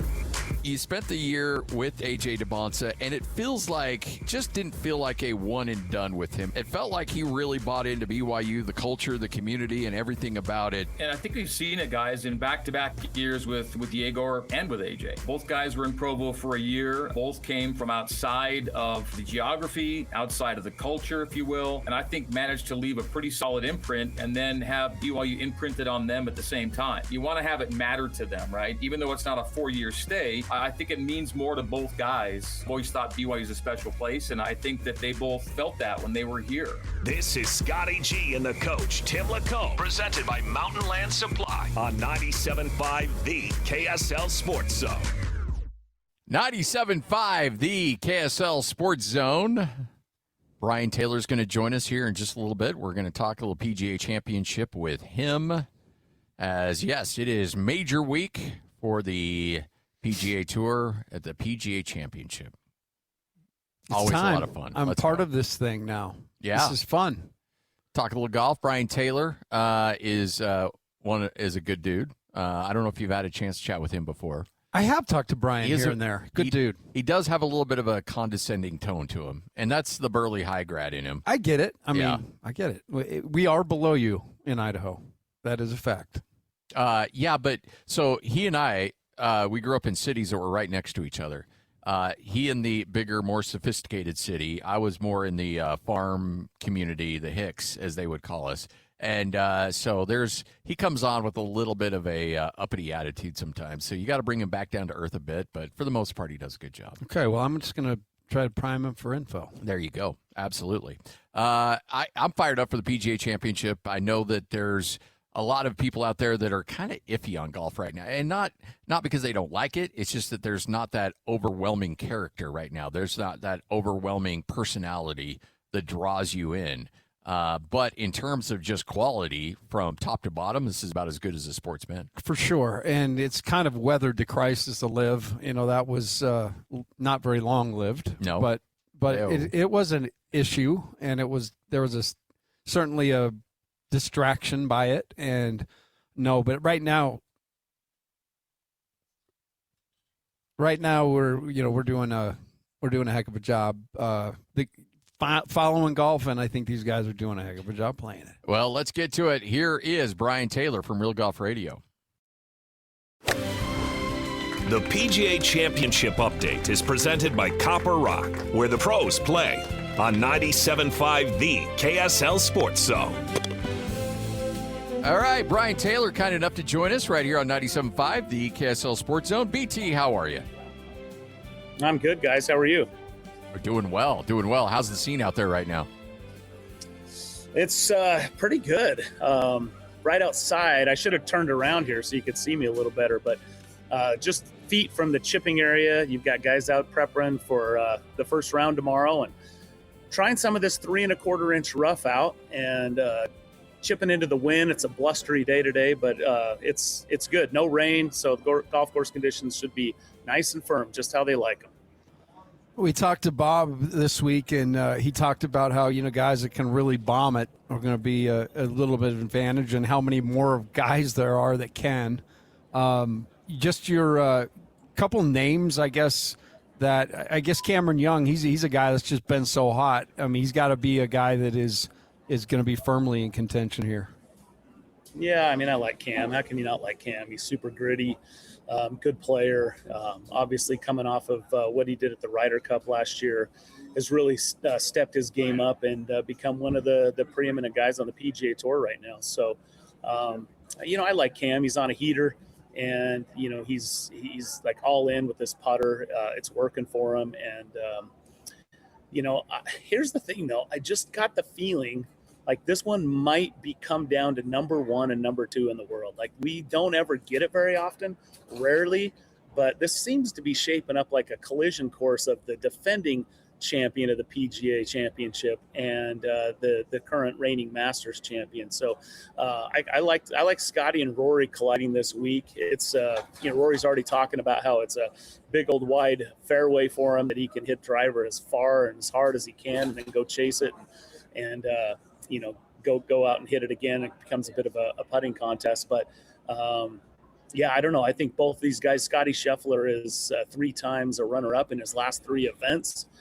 And I think that's probably not sitting too well with him. Guys don't, play that well at that level to finish second. I think Tiger summed it up for us back in the day when he said, second's first loser. So he's, I just think these guys are going to find a way to come together this week, and it would be awesome.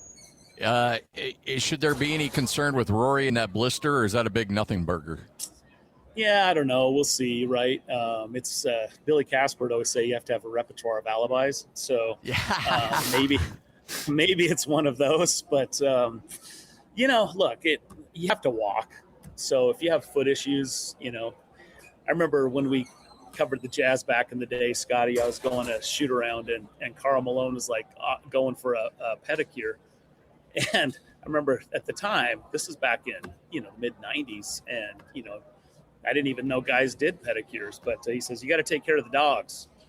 And I thought about that. I'm like, look, that guy gets an issue with his toe. I mean, you're out there on your feet, playing 82 games, that can be an issue. So I'm not saying it's a nothing burger, but it's he seems to be fine with it, and he's going to wrap it up and go. Matt Fitzpatrick's had a great year, but is coming off a tough showing at the Truist Championship last week.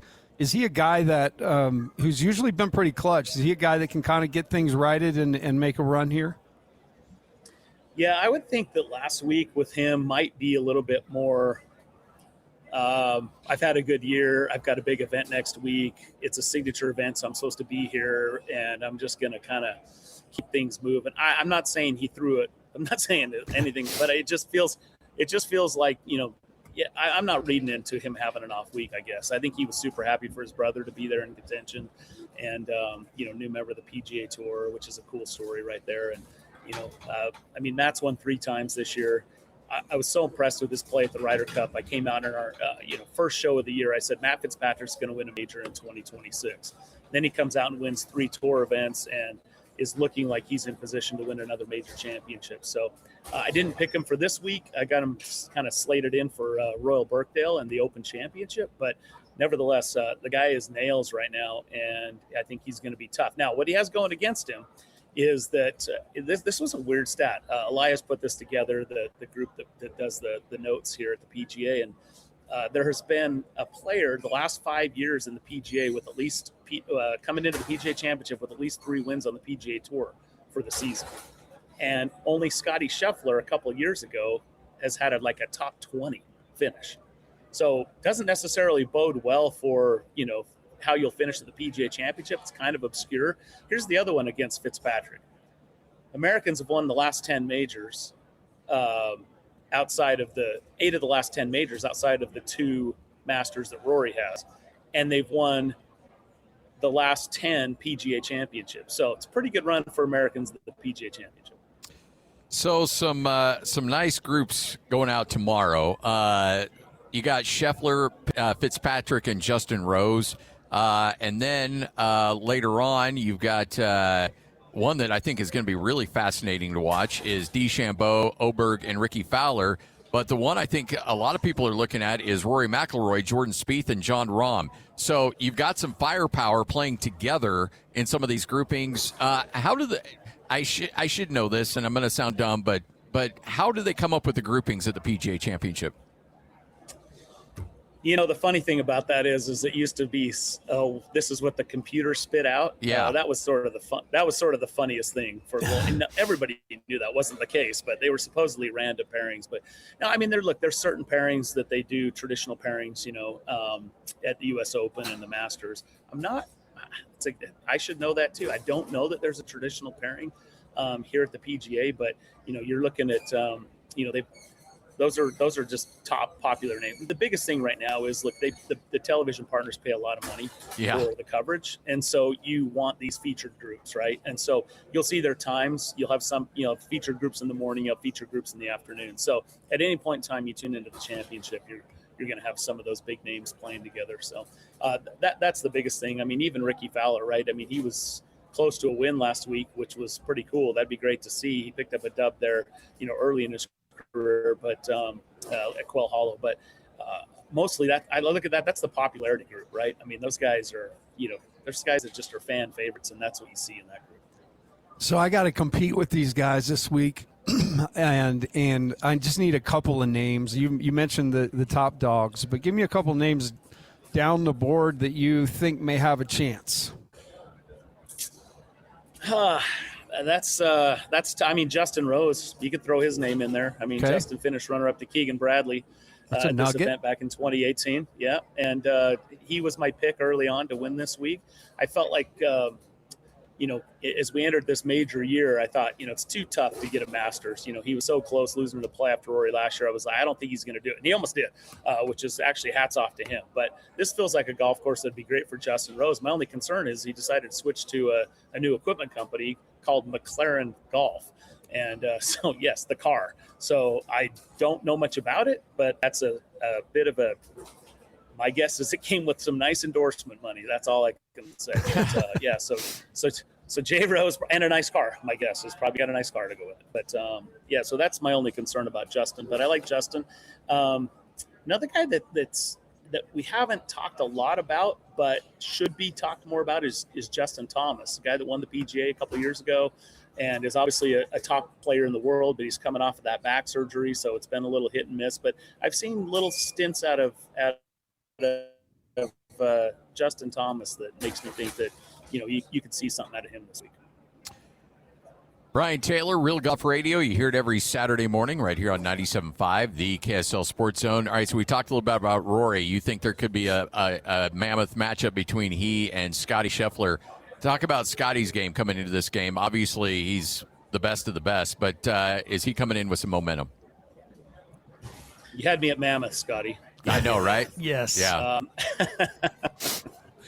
By the way, I didn't have it on my bingo card at 52 years old to suddenly become a hockey fan, just so you know. But I'm right there with you. I found myself after midnight watching playoff hockey, and I'm hooked, man. I think I'm going to be a season ticket holder. Like I liked it that much. So, no, Scotty's look, Scotty's been playing some great golf, and only Scotty Scheffler level players would be disappointed with having 3 runner-up finishes. He got the win to kick off the year. He blew the field away at the Amex, just went deep. And then he had this string of bad first rounds, and then he would absolutely blitz up his way up the leaderboard on the weekend and come up just short. And so, he even joked about it. He's like, I spotted Rory, however many shots at the Masters, and then I tried to give him a run. But, he Rory would say, well, I just outplayed you. Look, either way, Scotty's been playing good golf. He just hasn't put it all together. He hasn't been quite as sharp in every aspect of his game that we've seen over the last several years that's allowed him to win easily, So it isn't coming as easy as what we've seen the last few years. But even with his B game, remember we used to talk a lot about Tiger and his B game. Even with his B game, he can win. He's in contention. He's top 5 and he's runner-up. And so I just think he's due. And if you look at players, we talked a lot about Rory and, could he win the Masters back-to-back, and how it really was only Jack and Tiger and Faldo, and now Rory was able to do it. So that's a rare thing. In the PGA, it's not so much a rare thing. You actually see it quite a bit. Brooks most recently went back-to-back. And I think you could see Scotty winning back-to-back. Jordan Spieth is chasing career Grand Slam. The odds makers don't give him much of a chance. Does BT? Yeah, I'm not. I mean, I love Jordan Spieth. I was probably maybe the biggest Jordan Spieth fan when he was in 2015 and everything that he was doing. You go back and you look at, some of he's the last player to win back-to-back majors, in the last, 20 some years. I mean, since Tiger, it was Tiger, and then it was Jordan in 2015 who won the Masters and the U.S. Open, and then, put himself in with a chance at the Open Championship. That's back when the PGA was in the fall. But, guys don't win. He was doing things that the greats did. And unfortunately, just things got a little sideways with the game, and he's been struggling a little bit. So, gosh, I wish I call Bob Grand Slam Bob, because he sort of basically roots for every Grand Slam opportunity. So he's all in on Jordan this week. I wouldn't put my hard-earned money on Jordan this week, but it would be an amazing story. We'll be talking about Grand Slam again in June next month at Shinnecock. Scotty Scheffler, an opportunity to join that elite club. And so I I can't see Jordan not doing it ever in his career. I just don't know if he's quite in form enough to do it this year with so many guys in form. I mean, we already talked about Fitzpatrick and Cam Young and Scotty Scheffler and Rory McIlroy, and we haven't even talked about Bryson DeChambeau. And, there's just a lot of guys that I think are in form and playing well right now that it's just going to make it. I mean, he's got the talent. Can he put it all together this week? He can any week. I don't know if it's going to be this week. And there's been 6 to do it, correct? 6 players to have the career Grand Slam. Is that correct? I think, Rory was the 6th. Yeah, and so he would be 7. Okay, cool. That's right. Yep. So I'm looking to get a new set of clubs. Should I invest, or should I invest in a 3D printer and go Bryson and just build my own? Wow. Well, if you're going to invest, you might want to invest in a YouTube channel like Bryson. That's probably what you ought to invest in. But I don't give investment advice. So obviously, Bryson, it was funny about a year ago. Hans and I, we were talking after one of our conversations. It was either with you or Bob, and we both kind of joked, we got to stop asking him about Liv, because you could tell you guys were getting a little annoyed by still talking about Liv all the time.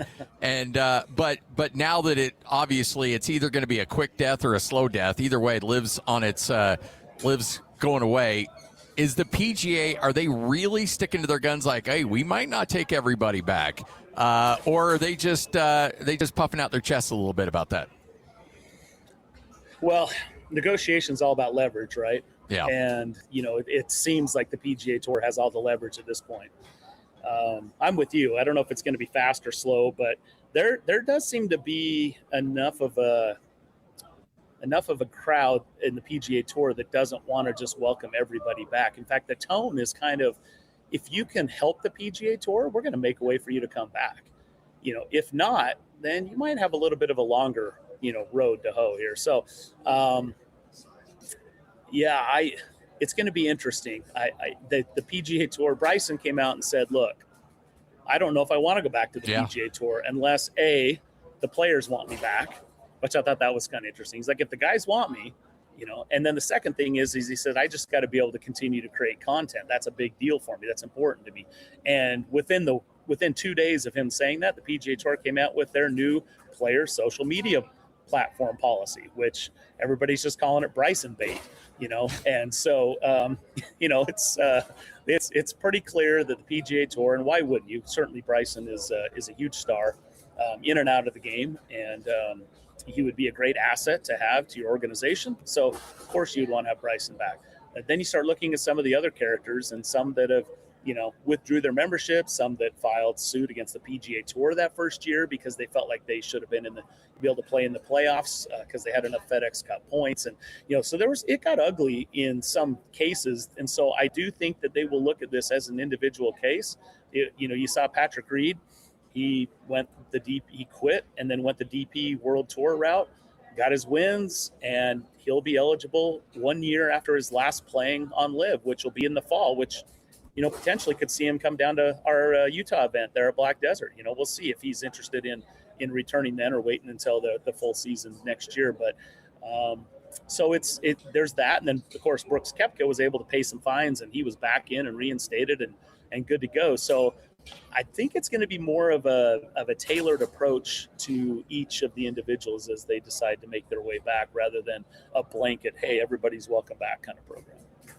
We talked to Bob yesterday. We talked to Bob this week. My days get a little nutty. But it was yesterday. It was yesterday. We talked to Bob yesterday and talked about Tony Finau and how he's dealing with injury. And I wondered, and I thought I'd ask you, do you feel like maybe being away from the game for a bit may help him?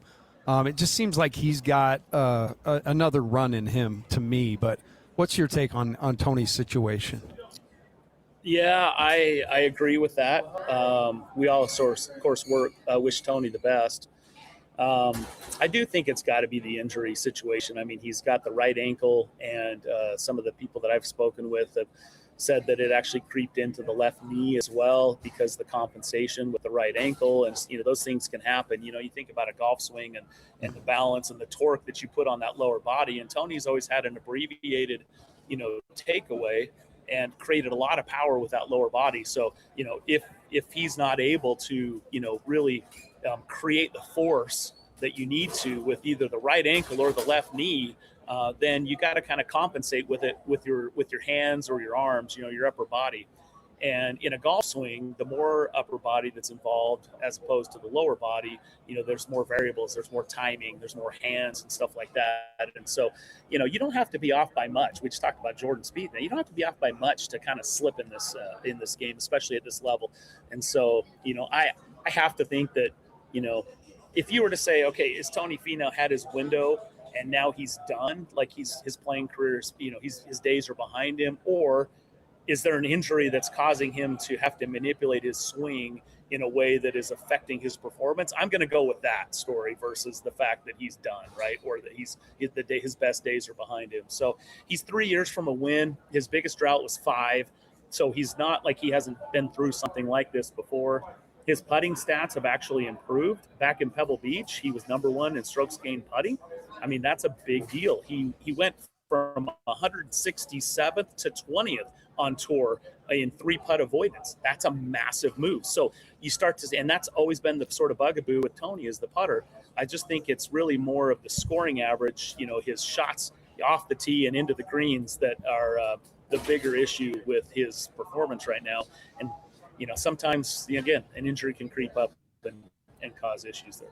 So, I'm reading about Morikawa, and he's dealing with a back issue as well. Is it just like I don't remember back in the day when I started watching golf, and you and I back in the old Southern Idaho days would be watching, a major here and there.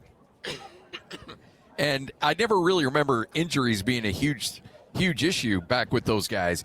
But now with the training and the torque that these guys are bringing to the table, is that causing wear and tear maybe at a higher level than what we've seen in the past? It's an interesting observation and an interesting topic to explore. I'm not going to pretend to know, or be the expert on this. I think that the players today are more athletic than they've ever been, but there's certainly a difference between the way that Johnny Miller and Mike Reed and, Paul Azinger and, Freddie Couples, the way they swung a golf club versus the way Tiger, came on the court. Remember when Tiger came on in 96, 97? I mean, it was unheard of. I mean, he swung so hard, seemingly so hard, right? And what was interesting is I remember reading his book when it came out, how he played golf. And he talked about his power move was snapping his left knee at impact. Now think about that for a second. And how many knee surgeries Tiger's been through, right? And so then you say, okay, well, I got to take it easy on the knee, so I'm going to change things up. And all of a sudden, the torque went from the knee to the back. And all of a sudden, the back surgery started happening. So, and Tiger was sort of the first one to really bring in, heavy weight training, into professional golf. I remember, Johnny Miller was famous for his term muscle bound. And he went to work on a ranch in the one off season. And he came back muscle bound, and he said it affected his golf swing. And so it was really because he was kind of one that, was against any sort of like muscle building, because you needed to be like, fluid and, sinewy and not like bulky by any means. And so it really, Tiger shifted it. Now guys they're lifting hard the morning before they go out and play a major championship round. And when they're done, they'll go lift again, and so it's a different approach. Also, the way that they're using the ground forces to be able to create power through the swing is different than what it used to be before. And if you were to ask me back in the 2000, who's going to have the more longevity from a health standpoint in their swing, Tiger Woods or Phil Mickelson? I mean, Phil was, he was lumpy. He was the guy famous for subcutaneous fat comments and things like that. And yet he had this really long, lanky, sort of smooth swing compared to Tiger's punch. And when, Phil, as far as I know, Phil's really never had an injury. And Tiger's, surgery upon surgery. And so, I do think there's something to be aware of there. And I'm not an expert at physio enough to know, exactly all of the details, but that's my observations around watching these guys and their longevity. Bob even said early in our show, we say Tiger's going to be the greatest golfer ever. And Bob would say, if he stays healthy, and I just laughed at him. I'm like, there's never been a more fit guy ever to play the game. What do you mean stay healthy? And, he kind of proved to be right there. Well, I've always taken the John Daly fitness approach to golf, and it seems like that's worked out for him. I mean, I don't remember a lot of injuries with John Daly. Not golf-induced. Not golf-induced. Yeah, exactly. Yeah, exactly. Not golf-induced. Hey, BT, we appreciate it, man. Thanks, guys. I was going to say maybe divorce is not so much injuries, but yeah. Yeah. No, I'm gonna. Yeah, there's a lot of other things that have hit Daly, but in terms of back and torque issues, not so much. Hey, you're the best, BT. Have a good one. We'll chat with you coming up later in the week. Brian Taylor, Real Golf Radio, right here on 97.5, the KSL Sports Zone. He's great. I love his and talk about a guy that knows it and loves it and wants to just soak everything out that's going on out there. I mean, the guy is absolutely dialed in. Yeah, he is. And he takes his job very seriously. He don't like to joke around. No, he does not. No, very. Yeah, let's get to the biz, and then we can joke at the end. Yeah. By the way, you're sponsors of these updates, courtesy of Real Golf Radio, brought to you by Mountain America Credit Union, Mountain Land Supply, Black Desert Resort, Hoops Vision, and Uinta Golf. All right, 97.5, the KSL Sports Zone. The Mammoth and the Utes, Cougars and Aggies. When it comes to sports in Utah, we've got you covered. This is Scotty G and the coach, Tim LaComb, presented by Mountain Land Supply on 97.5, the KSL Sports Zone. 97.5, the KSL Sports Zone. Scott Garrard, the coach, Tim LaComb. Hey, we still have some golfers to hand out. It's the Copper Rock PGA Championship contest. Caller number 12, 801-575-ZONE. You will be assigned a golfer. Lloyd will tell you what golfer you're assigned to. And if your golfer ends up winning the PGA Championship, you will win a Copper Rock logo golf bag and a $100 gas gift card. It's all brought to you by Copper Rock, where the pros play. So all you have to do is be caller number 12, 801-575-ZONE. All right. So there's a lot of questions about Darryn Peterson, his health, where he's at mentally, the combine going on yesterday. We saw a lot of measurables. By the way, his wingspan is ridiculous. Yeah, standing reach was ridiculous. You're right. Unreal. I just, the human body, it should not be built that way, but it is with him, and he's certainly built for the game of basketball. There's no doubt. And, of course, the injuries and what he's been dealing with, of course, that's a big topic of conversation. And he was asked about that yesterday at the Combine. Yeah, I feel like I'm back at that level now. Obviously, I wasn't where I wanted to be, just with what I had going on. I feel like I'm back at it now, figuring out what it was. That kind of helped my mental as well, because when something's wrong, you don't know what it is. It's it can be rough. So helped my mental figuring out what it was, and then now just getting back to it, feeling good.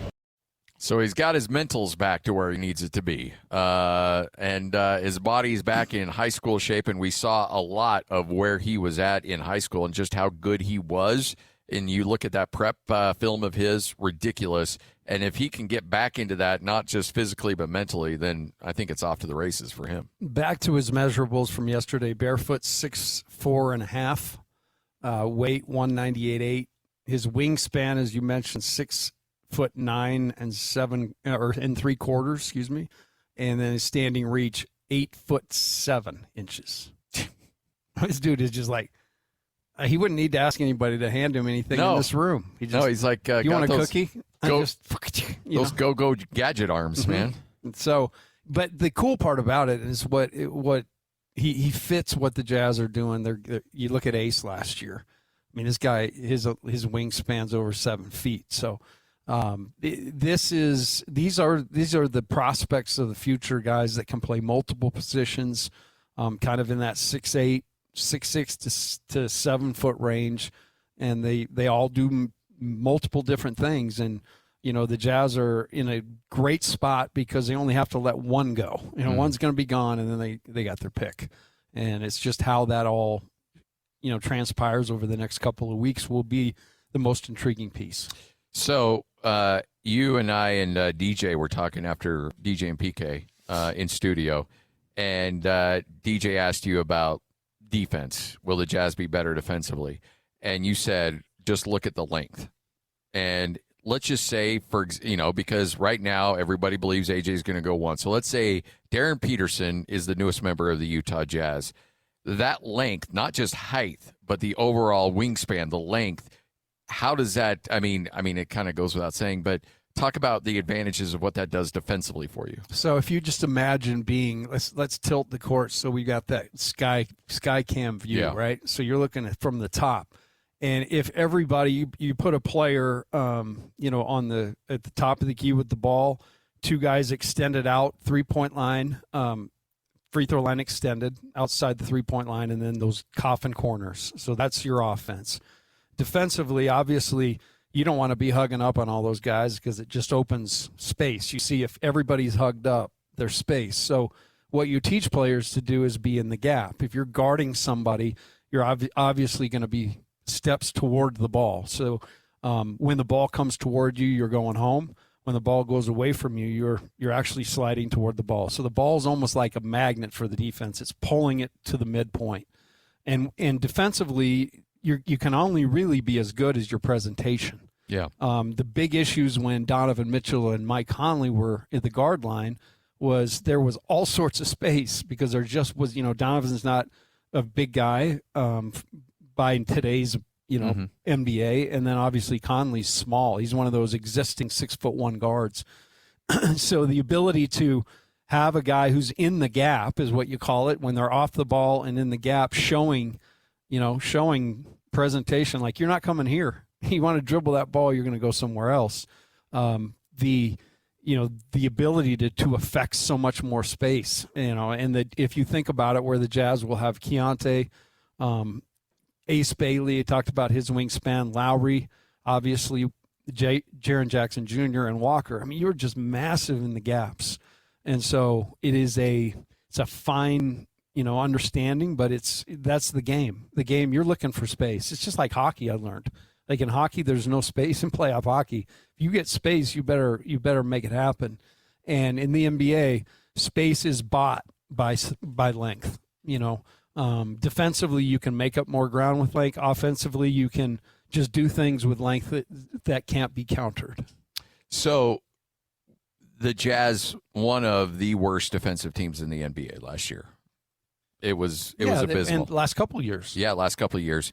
Adding whether it's AJ, whether it's Darryn Peterson, and then this team is healthy right from the gate, right out of the gate, and with that length, you're going to see a much, much different defensive team. Well, and Will has even said the emphasis will be defensively this year. This team is great offensively. No problem if they there. play like they played last year, they really shared the ball. There were shooters at every spot most times, so that everybody was a threat. And then guys who were just shooters, like Bryce Sensabaugh, became more of a threat to lift you and drive. So guys worked on their game. The offensive side really has a nice feel.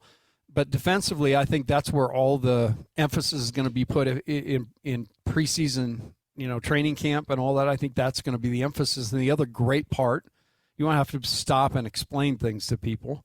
Everybody's been in the system, even Jaren Jackson Jr., right, for a short period of time, but he played games. So when you say, hey, whatever your terminology is, these guys understand it. And when you call a play, they'll get it. And the new guy will just get in line and figure it out. But it's a major advantage, and I love that aspect of the Jaren trade is that he did play a little bit, but a lot of the guys who are going to be role players, and the playoffs are about stars, but man, you see it every single night. A role player will step up and make their claim to that game. So those guys are important, and those guys all developed this year. So you've got a again, just like Danny Ainge's got a ton of options, Will Hardy's got more options than. Yeah, he's like, what? All of a sudden, we came out of the desert and there's all this water. he's got to be feeling like a new man. So I think it's important. Yes, the end of last year wasn't fun for a lot of Jazz fans. I get that. But when Bryce Sensabaugh was able to get up a ton of shots and develop and really allow his game to flourish, Ace Bailey the same, there's going to be a time next year, if Bryce Sensabaugh is on this team, that Bryce Sensabaugh will win you a game. Just no question. Based, like for whatever reason, other guys are having a night off or other guys are getting taken out of the game, Bryce Sensabaugh will win you a game or two with that shooting ability. It's just going to happen. And you're going to be like, okay, why does Bryce Sensabaugh such a valuable piece of this team? Well, because he was able to develop last year. Like, there were a lot of growing pains last year, but it's going to pay dividends when you need those role players to come in and save the day. There's always going to be that moment where Sundiata Gaines comes out of nowhere and hits a big shot. Bryce Sensabaugh hits a big shot. Like, there's those individual moments where you're going to need somebody not named Jaren Jackson, not named Keontae, not named Markkanen, that you're going to rely on to play big minutes. And now you've got some development behind that. Yeah, and real minutes, real games. Yeah. Guys having to play in overtimes and hitting, pivotal shots and possessions. All that stuff you can't manufacture that in practice. It has to happen in real time. And so for that to happen was a blessing, that the Jazz certainly took advantage of. But I think the uptick from not this last year, the year before last, the uptick from that year to this year in accountability. I saw Bryce Sensabaugh, get taken out for a defensive assignment. I saw Bryce Sensabaugh take charges this year. He wouldn't be close enough in help to get a charge last year. So it was just kind of it's almost like Sean Payton was talking about with Caleb Lohner. Like, guys don't know much. They come in, if they throw themselves into it, and I feel like Filipowski, I feel like Sensabaugh, I feel like Cody, everybody that's come in here, they've picked the right character type of guy because they're working, and that's great. So, I mean, the positive mojo you feel today as opposed to coming off last year's lottery and the disappointment at that point of not getting the number one pick. Like, this may be, you talked about the salad days for BYU, man. This may be like filet mignon up here. Oh, I know. With the Mammoth and the Mammoth and the Jazz and what they've got building, what's bubbling is kind of exciting. And no pun intended, but what they are actually building in that arena is going to be like you're essentially have a new look Jazz team, a playoff hockey team, and for all intents and purposes, a new arena downtown. I mean, come on. You don't get much better than that. And a renovated downtown. Yeah. The whole downtown to go along with it. A new concert venue down there that we can go hang out in, a little smaller, more intimate, but lots of cool things. I'm not a big fan of the big arena shows. I like the smaller the better. Smaller the better for me too. Yeah. But there's some bands that you just can't get away from. Like they're gonna put a show on in a football stadium, whether you like it or not. But man, if you can find that mid-tier band that hasn't broken out yet, and you're able to be one of like 400 or 500 people to watch that, that's where it's at. That wasn't bad. I did that one time, believe it or not. We Coach Rose and I were invited to just in a small group. Yeah, like 300 people down at Velour to see Imagine Dragons in there. Oh, really? Yeah, and it was. You can imagine that club packed to the gills, and Imagine Dragons came out and just blew the place apart. I have cut off a longtime friend. I'm kidding, but I still harbor a lot of anger that had access to when Garth Brooks came in. What was that, Lloyd? About 2017, 2016, around there. Yep. And the night before, he went out to just a bar here locally and put on a show in front of like 60 people. And wow. My friend had an opportunity to get me there and neglected to tell me about it. And I will never forgive him. To be able to see Garth Brooks in that kind of a situation, and I'm a huge Garth Brooks fan, old school Garth Brooks, right. not the when he got weird there at the end. But man, how great would that have been? Oh, so you don't talk to? No, I cut him off. I'm anymore? Like, yeah, you're jerks. No, I'm kidding. Are you a ticket snob? Have you gotten to that stage in life where if you go to a show, you got to sit close? Or does it depend? We're in the tree of honesty right now. A little bit. Okay. I mean, I've hit that. Yeah. I can't do the other thing. Like because I'm not a huge, I'm a homebody now. And so if I'm going to go somewhere and I'm going to deal with people and traffic and parking and all that stuff, I want it to be memorable. I want to sit in front of those people. Is that what it's probably more about that for him, right? Just the status. Well, I mean, just, Scotty's all about status. I want to go through the rope where the others cannot go. If I'm going to be around the unclean, there's no, I'm just joking. Not really. I will say my kid, though, is turning into he's been a snob for a while because there was some program he had at school where they were like, hey, if you do this and this and this, and he was in elementary school at the time, you could win jazz tickets. And everybody's like, ooh. And he's like, are they upper or lower? And I'm like, oh, the qualifying question. Like, come on, from bro. Brody. Don't be that guy. And you know what? You know what will get you hung up on real quick with Lloyd is if you call in when we have a Jazz Ticket Tuesday and you ask Lloyd, where are those tickets at? Lloyd will hang up on you. Yeah, we'll have a bad connection. Yeah. So don't try that. If you want to win tickets, don't ask Lloyd where they're at. Don't get all uppity. If you don't mind, before I give him my email, where are they? Hey, they're free tickets, so shut up and take them.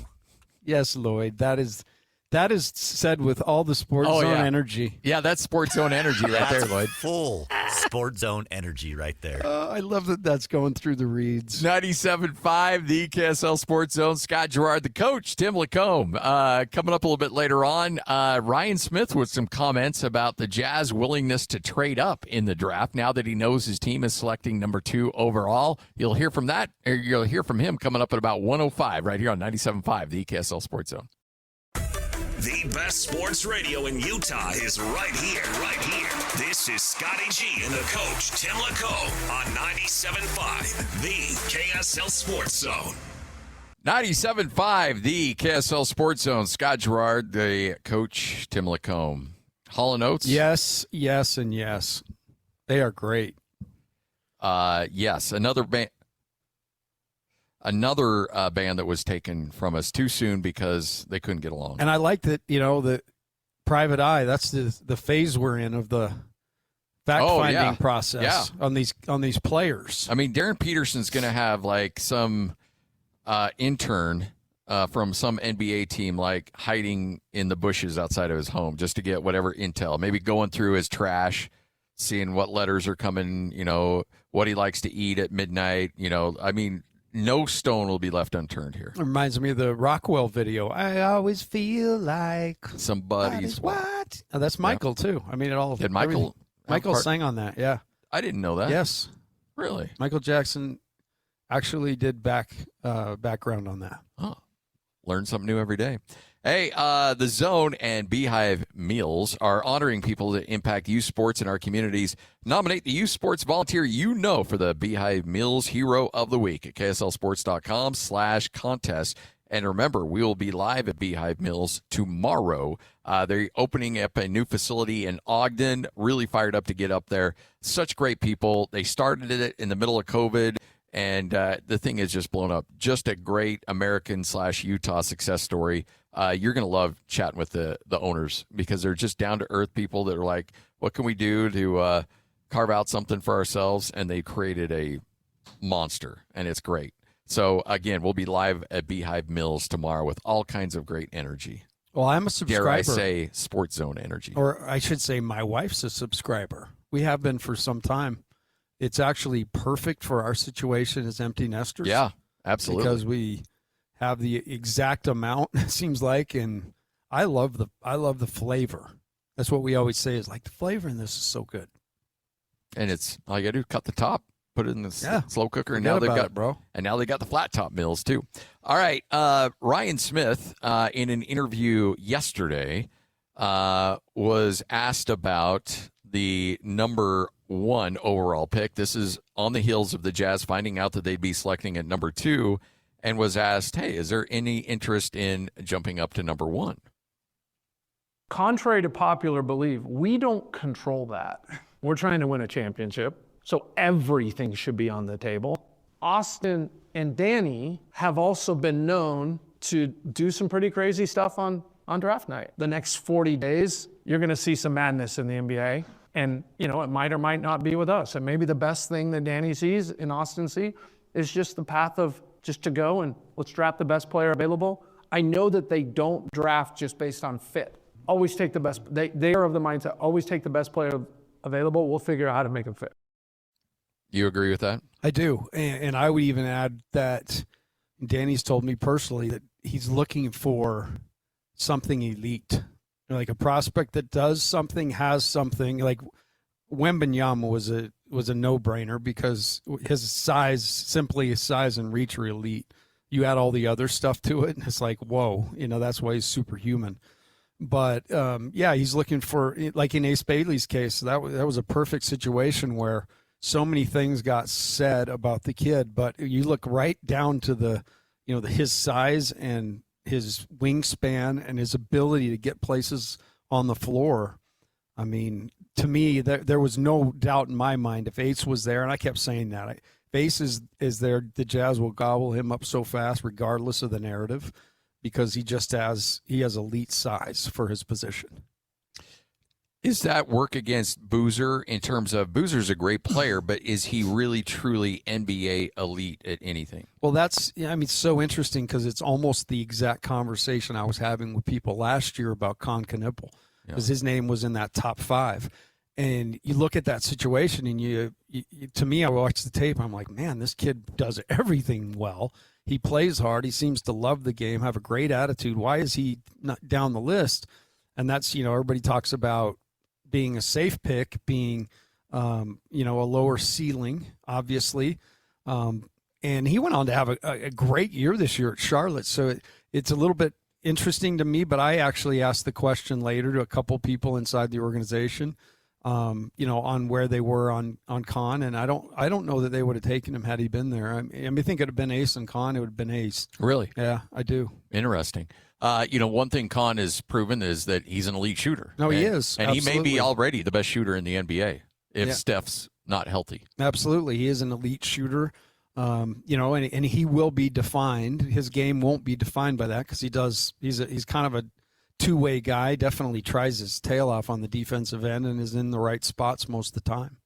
So overall, this is going to be an interesting draft, but you heard – and this isn't any breaking news when Ryan talks about that Danny can get crazy and Austin can get crazy on draft night because there's a sample size of them doing that.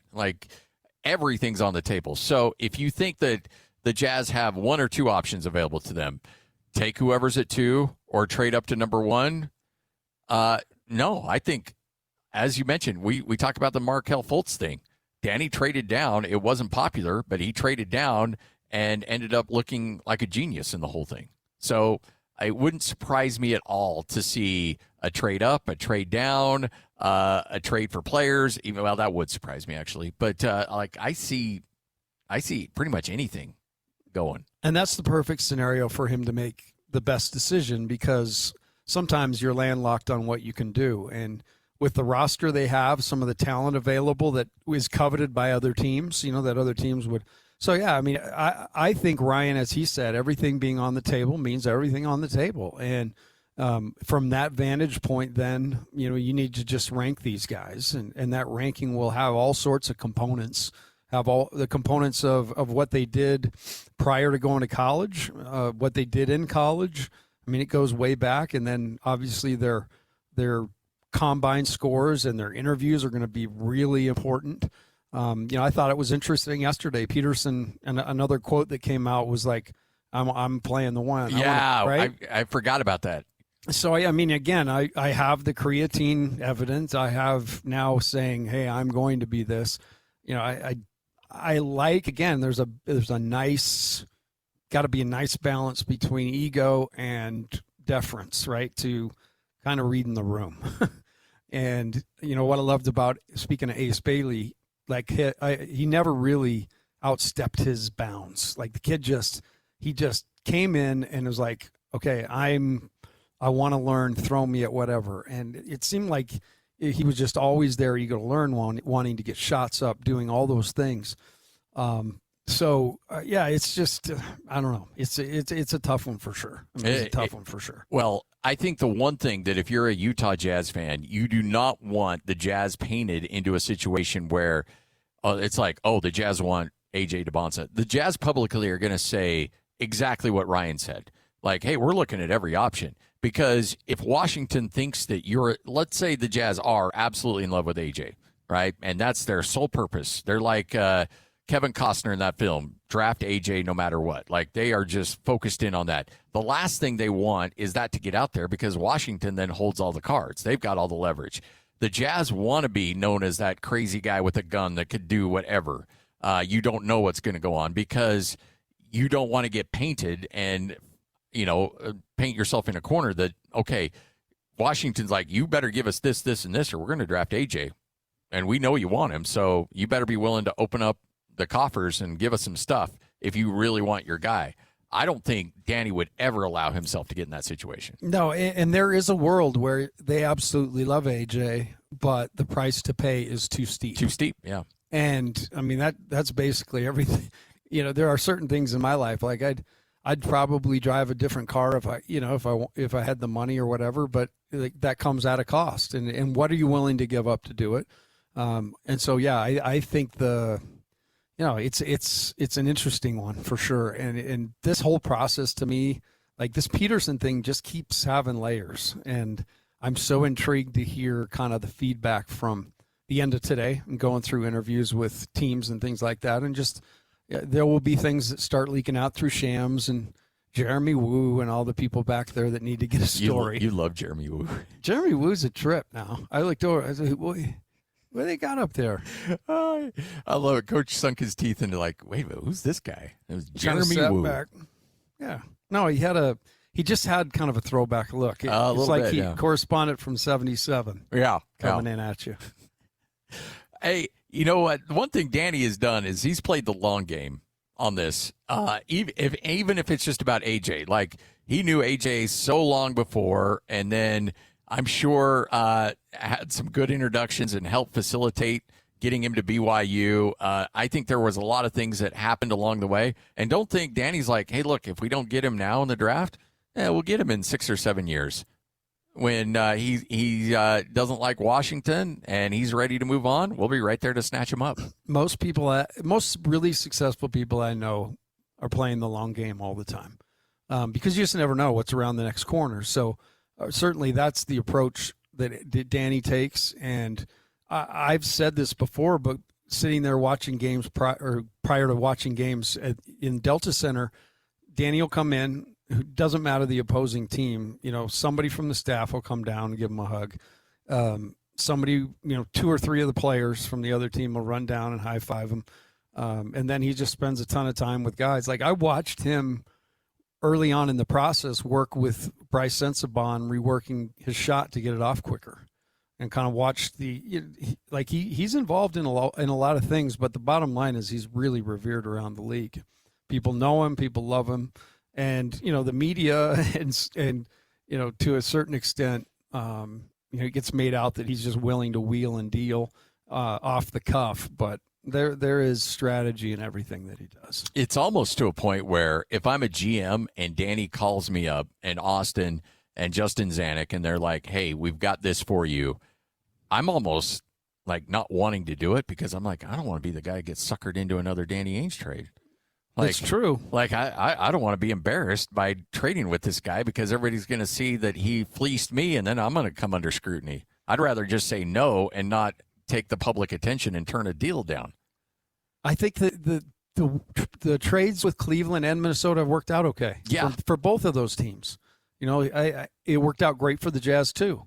So that's what you're trying to do in any kind of acquisition or trade is – yeah, I mean, you're trying to get the better side of it.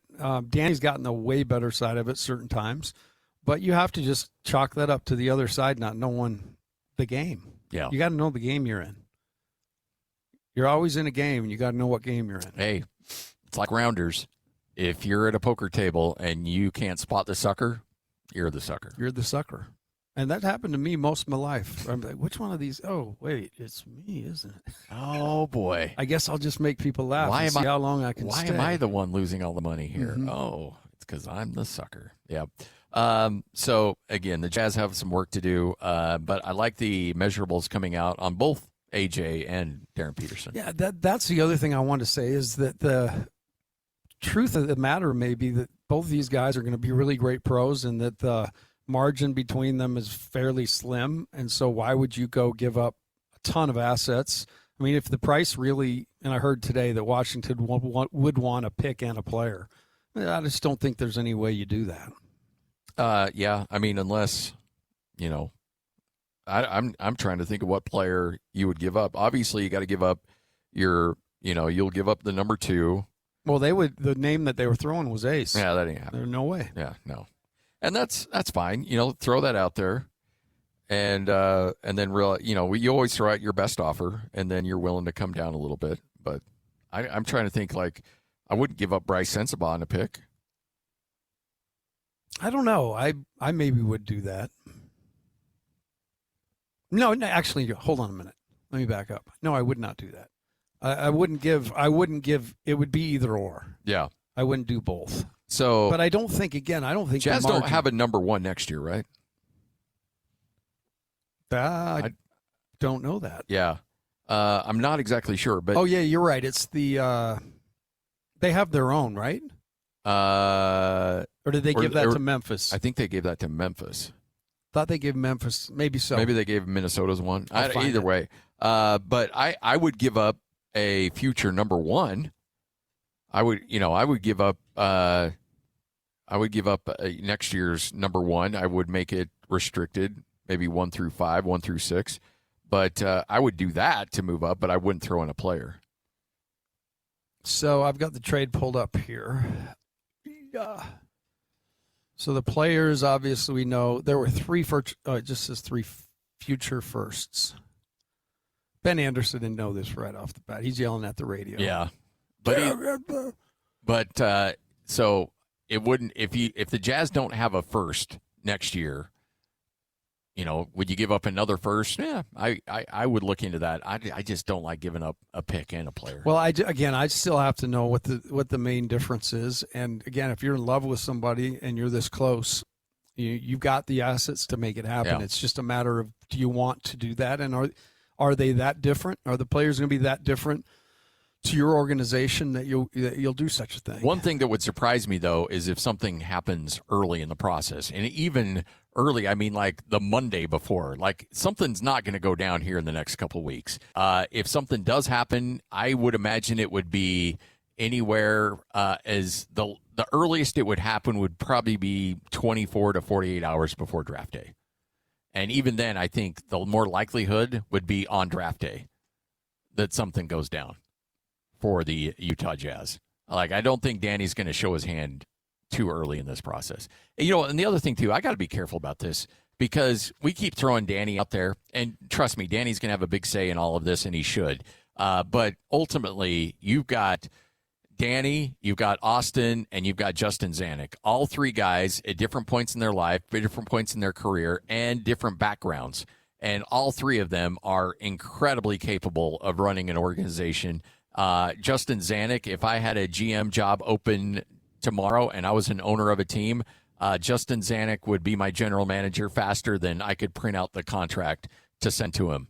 That's how much I think of Justin Zanuck. Me too. So, I love that dude. And so I want to be careful when we talk about Danny. I think we use Danny just as the term for the Jazz front office, when in reality it's Danny, Austin, and Justin.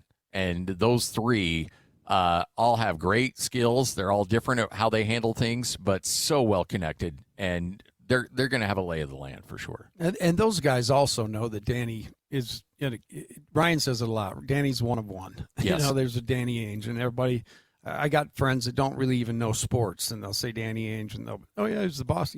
Everybody knows who Danny is. So that's the only reason I think we throw that out there. But certainly, I think the piece on accountability. I think the way that the team approached the season this year, it's one of the things, and I talked to Austin when he got the job, was, wanted guys to feel what it feels like to be out there and having to hold down the fort, have an assignment. And, Will was hard on him. Will coached him up hard. So I like the approach this year under Austin, and that guy is brilliant. I mean, Cornette, I watched him play for the Spurs last night. I mean, Austin picked him up off a scrap heap.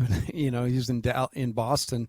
He just has a way of finding players that he certainly can find the top tier guys and make decisions on them. But It's the guys in the trenches and guys that he can really distinguish from a group of really good players who could actually help your franchise. Did you coach Austin?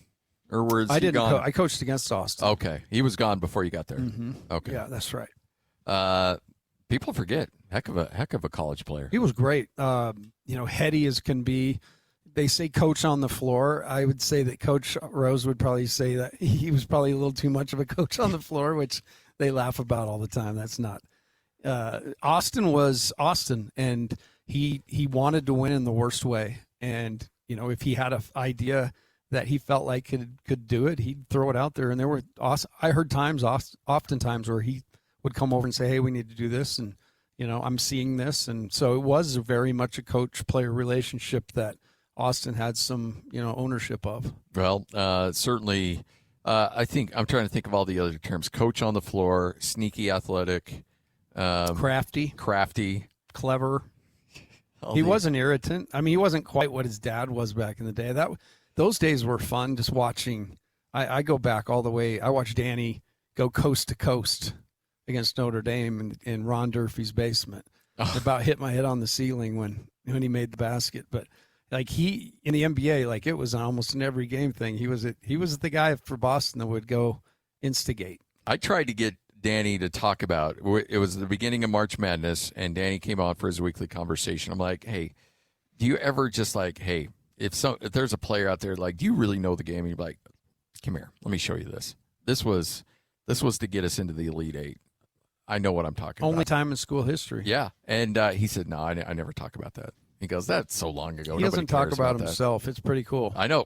If I were him, I would lead every dinner party with, oh, hey, by the way, look at my phone here. I've got some highlights. I want you to take a look at. You want a T-shirt? Yeah. Come on. A bobblehead? I'm here for you. But no, he's like, nah, nobody cares about that stuff anymore, which I firmly disagree in. 97.5, the KSL Sports Zone. The Jazz, the Mammoth, and the Utes, Cougars, and Aggies. When it comes to sports in Utah, we've got you covered. This is Scotty G and the coach, Tim LaComb, presented by Mountain Land Supply on 97.5, the KSL Sports Zone. 97.5, the KSL Sports Zone. Scott Garrard, the coach, Tim LaComb. All right. You ready for this? I am ready for this. This is the inaugural debut of the Major Pain in the Butt featuring Tim LaComb. So, Lloyd, do we get to keep our previous records and then have Coach catch up, or are we wiping everybody and we all start 0-0? Clean slate. That's because I had I was on a significant heater. Were you, though? I don't even remember. Let's get a plaque made for it, and it can hang in Lloyd's office, and it can always be remembered. Okay. The Hans and Scotty Major pain in the butt results. Well, actually, that would go to Hans overall, but I'd made up some ground there. Hans won it? Yeah. Oh, yeah. I think so. Okay. Yeah. Wow. We'll try to follow your lead there, big fella. All right. So here's what happens. We all pick 3 golfers. Now, here is the order. We're going to go Tim 1, I will go 2, Lloyd will go 3, and our good friend Alex back in studio will be 4. And then it snakes like a fantasy football draft. So Alex will have 2 picks back-to-back. Then it'll go Lloyd, me, and then you will have back-to-back picks, and we'll shuffle through one more time. Sounds great. So each I'm just going to say my dark horse is J.J. Spawn. Lloyd, stop. Don't do this. Coach isn't going to fall for this. He's not going to put up with this. So we will have 3 golfers, and then we will tally them up at the end of the tournament, and whoever has the lowest score with their 3 golfers wins. So not only do you want your golfer to win the tournament, but more importantly, all 3 of your guys need to make the cut, because if not, then you're pretty much SOL. You get the lowest score. Whatever the whoever finishes, whatever they finish, that's made the cut, whatever that low score is, that's where you finish. Isn't that it? Yep. That's right, Yep. right? Okay. Yep. And you will get, what do we give? 2 bonus points if you pick the winner. If you pick the winner. Yep. So do we get any top 5, top 10s? None of that? Nope. Okay. All right. So with that. Understood. With that, Coach, you have the first overall pick in the Major Pain in the Butt.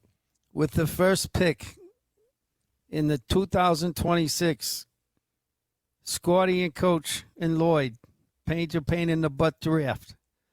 I'm going to take what Vegas tells me to take, guys. You're going Scotty? I would take Rory, but that blister. Oh, you're nervous about the blister, I'm nervous about it huh? because I've played with a blister, and I'm no good. And it definitely affected me. I'm going to take Scotty Scheffler. All right.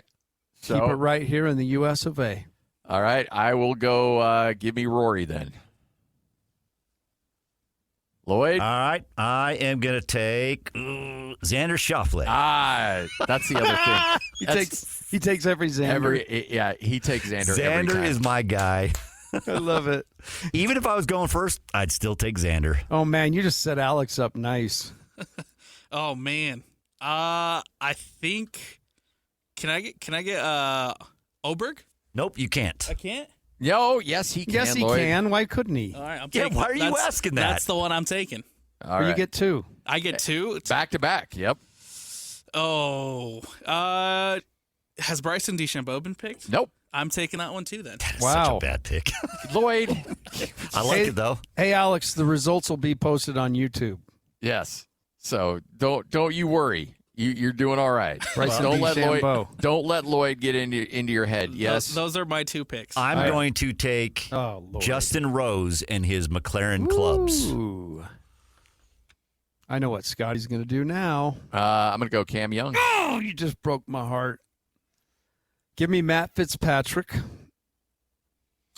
And I get two, right? Nope. You just get one because we only have three golfers. Oh, hi. Tim here. I listen well. You know what? Give me Cam Young. He's already gone. Oh, I already took him. Yeah, never mind. Sorry. You took him twice. My bad. Can I count his score twice? I'm gonna go double Cam. Give me Cam again. Yeah, give me him. It's him like again. a double bogey. Hey, the ramen noodle's still available. Yeah, he is. I don't want to take him. You know what? He might just have enough. No, he doesn't. And I always take Morikawa, but his back's messed up. I don't want to mess with him. This is who's going to win it. Whoever Scotty picks right here. Why don't you give Spieth some love? If the Grand Slam happens, no, there's no way. I have a better chance of winning this week than he does. Yeah, I'll go Rahm. Okay. So I'm going to give me Ricky Fowler. I like it. For the last one, I'm going to take Chris Garrard. Guys, I only got two picks. That's what I was trying to tell you. I needed two going back down. Oh, you did need two. Yeah, and you're like, no, you only get three going. Oh, boy. Okay, we have to rewind now. All that right. was on tape. Sorry. So All right. So yeah. Okay, Cam Young's off the board. This right? is not one of my finer moments. Who did you take number 2? Me? Yeah. I took Matt Fitzpatrick. Okay, Fitzpatrick. Okay, and now you get another pick. I'm sorry. And now I get another pick. Hose his co-host. No, I'm going to take. You can't take Rahm. You can't take Fowler. You can take those if you want. No, that's why I said you can. Oh, I thought you said you can't. No, Jesus, Scotty. No, you can't take those guys. Give me Justin Thomas. I actually really do like that. Yeah. If you were gonna take Fowler from me, I was gonna go with. So we actually can keep it the way it was. No, because I'm going to take Fowler. Okay. You changed your pick? Yeah. I love it. Give me Tommy Fleetwood. I actually really do like what you did because I was like regretting it when I took it. Oh, were you? Yeah, totally. Yeah. So that worked out for you. It actually really did. See, that's Lloyd's world. No, and watch Tommy Fleetwood win the whole thing. Or John Rahm win the whole thing. I'm so glad that I'm not crazy. I know who's not going to. Bryson DeChambeau. Well, you guys were all going. I'm sitting there thinking, Lloyd, why are you piling on our guy? Because Bryson is the worst. Him and his 3D 5-wood. All right. So who did you take? Was it Gotterup? Gotterup was the last pick.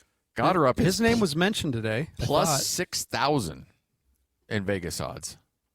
The time I hit Morikawa, he was in the 10,000. He was like one of these plus 12,000 guys. All right.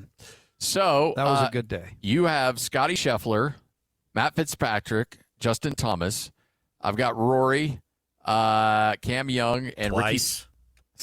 Cam Young, and Ricky Fowler. Lloyd's got Xander Schauffele, Justin Rose, Tommy Fleetwood. Alex has got Oberg, Bryson DeChambeau, and last name Goddard. We should post these and see who people think's going to win. I think we should. Should we poll question that thing? I know, and everybody back there loves who. Okay, Mr. Ideas. Good idea there, Coach.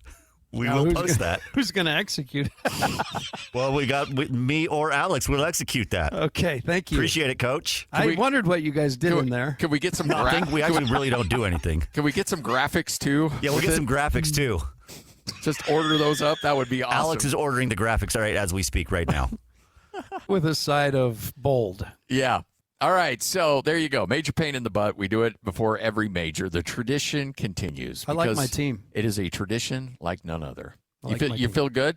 I do. That was a fun process, being squoze out of a pick. Yeah, that's my bad. But then I got to see where y'all were going. So well, I think where Scotty got thrown off is that we've now have 4 people picking. Normally we just had 3. Yeah. So I can see where the because you said it when you explained it. You said you get 2 coming back down. Yeah, I know. I just, no, it's fine. And I mean, you're the commissioner, and I picked Cam Young twice, so this wasn't my best segment. You notice how I just got in line. Yeah, I look. I love it, man. You're the ultimate team guy. You're like, all right, you know what? Fine. I'll only have 2 golfers. That's what you guys want me to do. Then I'm down. It's just a flesh wound. Just a bloody flesh wound. All right. So, yeah, I think out of this group, we're going to have a winner in terms of the overall winner. That would be incredible. That'd be taking 12 golfers now, so I hope so. Yeah, I would certainly. We completely missed the target. Yeah, it's going to be John Rahm. I know it. Rahm's going to win this whole thing. If you're down in Vegas, not that I would suggest you do certain things, but I think I just gave Rahm the trophy right there. You know what's crazy in terms of Vegas is he's 3rd in odds. I know, which surprises me because he's out on the Live Tour. Oh boy, that Live I can't wait for that. Those guys only play like 3 rounds, and they're short. So that 4th round always kills them. Yep, that's true. All right, we'll wrap up this bad boy coming up next. 97.5, the KSL Sports Zone. The Jazz, the Mammoth, and the Utes, Cougars, and Aggies. When it comes to sports in Utah, we've got you covered. This is Scotty G and the coach, Tim LaComb, presented by Mountain Land Supply on 97.5, the KSL Sports Zone. 97.5, the KSL Sports Zone, fired up for tomorrow. We will be live at Beehive Mills. They're opening up a brand new production facility in Ogden. So Coach and I will celebrate. We will be there live for the grand opening. We will have nothing but nonstop Sports Zone energy from 10 to 2. And I might add that Sports Zone energy will continue throughout the afternoon as Jake and Ben will be there as well. That was a fun show today. I felt like we had Sports Zone energy. A lot of Sports Zone energy. Greg Wrubell was terrific. Loved talking to Rubes. So was he on the charter with you guys back in the day, or would he fly with you? No, he would always fly on his own. Oh, okay. He needed those miles. Smart man. Although I always loved I love being on the charter, just knowing right after a game, let's get back home. Let's not waste any time. Yeah, no, and I said it. Rubes is he's a loyal dude, and off the court like he said, I met him 20 years before I was even at BYU. I remember when I was at Utah walking up to talk to him, and he and Mark both would look at me like I had chicken pox. They didn't want to be anywhere near me. And then you change the color of your tie, and well, I had everybody but the strength coach down there. Justin McClure was convinced I was a spy. Oh, really? Wow. He didn't trust me for a couple of years. Then I got in. Then you got in. Good. There you go. Because I'm always nice, Lloyd didn't know that, but yeah. When you, I got to imagine too. All right, so when did you guys get out pre-COVID? We did. We missed COVID and NIL. I knew you missed NIL, but yeah, we missed both. That was a good hop. So you never got to enjoy life without the suits. No, I was suited. Yeah. Unless we went to Maui, we got to wear those Hawaiian shirts. Hawaiian shirts, but yeah. Or, sometimes In other events, you could wear a polo. Certainly, if you're in the beach town or something. But most of the time, it was seats. Those MTEs, you can get away with wearing the polo or the Hawaiian shirt. Exactly. But it's interesting. All right, so again, I wasn't in the coaching profession. I kind of miss the suits. Like some of these guys look like they're junior high track and field coaches with how they dress out there. Like, come on. I agree. The decorum definitely has dropped in the dress regard, but I always found it funny we wore suits. Yeah. You know what I mean? I just found it funny. It seemed, I don't know, but I guess you can't wear the uniform either, like they do in baseball. Imagine the coaches standing there on the side. There was always that talk. I remember one of the first national shows I ever listened to in sports radio. I got home off the Mish, and I was listening. In fact, I think it was the old K-Fan. And this guy goes in, what coach would you not want to see wear a uniform like baseball? And everybody's like, Rick Majerus. It's like, he loved to play, though, back in the day. I got in a pickup game with him when he first got to Utah. And I went up to watch the Russian. There was a Russian team delegation that came through with a group of like 17 and under. And there were some Utah players, like Bradley was part of that. Cuff was part of that. Ken Roberts was part of that. Durant may have been part of that, if I remember. But anyway, they played the Russians in the Huntsman Center. It was this thing. And so I went up to watch practice for the Utah team one day because I knew Ryan and I knew Sean back in the day. And when the team went in to do a chalk talk, a bunch of us went out and were shooting on the court. And Majerus came out. And he's like, you guys want to go 3-on-3? And so we start picking our teams. And so I go up and I was one of those guys that would try to dunk and grab the rim, Yeah. And so I did that to try to impress him. And he's like, hey, if you can't screen, son, I don't want you on my team. I mean, so we started playing and he was throwing elbows and he was into it. 3-on-3. Wow. It was probably his first, maybe year or so here. Pretty crazy. Wow. Was he any good? I mean, you said he was throwing elbows, but took up a lot of space. Yeah, okay. Space eater. Space eater. I got you. That's what they called me when I played basketball back in the day. So like, hey, just get in the way. As he would say, I said a mean pick. Yeah. Call me Rick the Pick. Jake and Ben coming up next right here on 97.5, the KSL Sports Zone.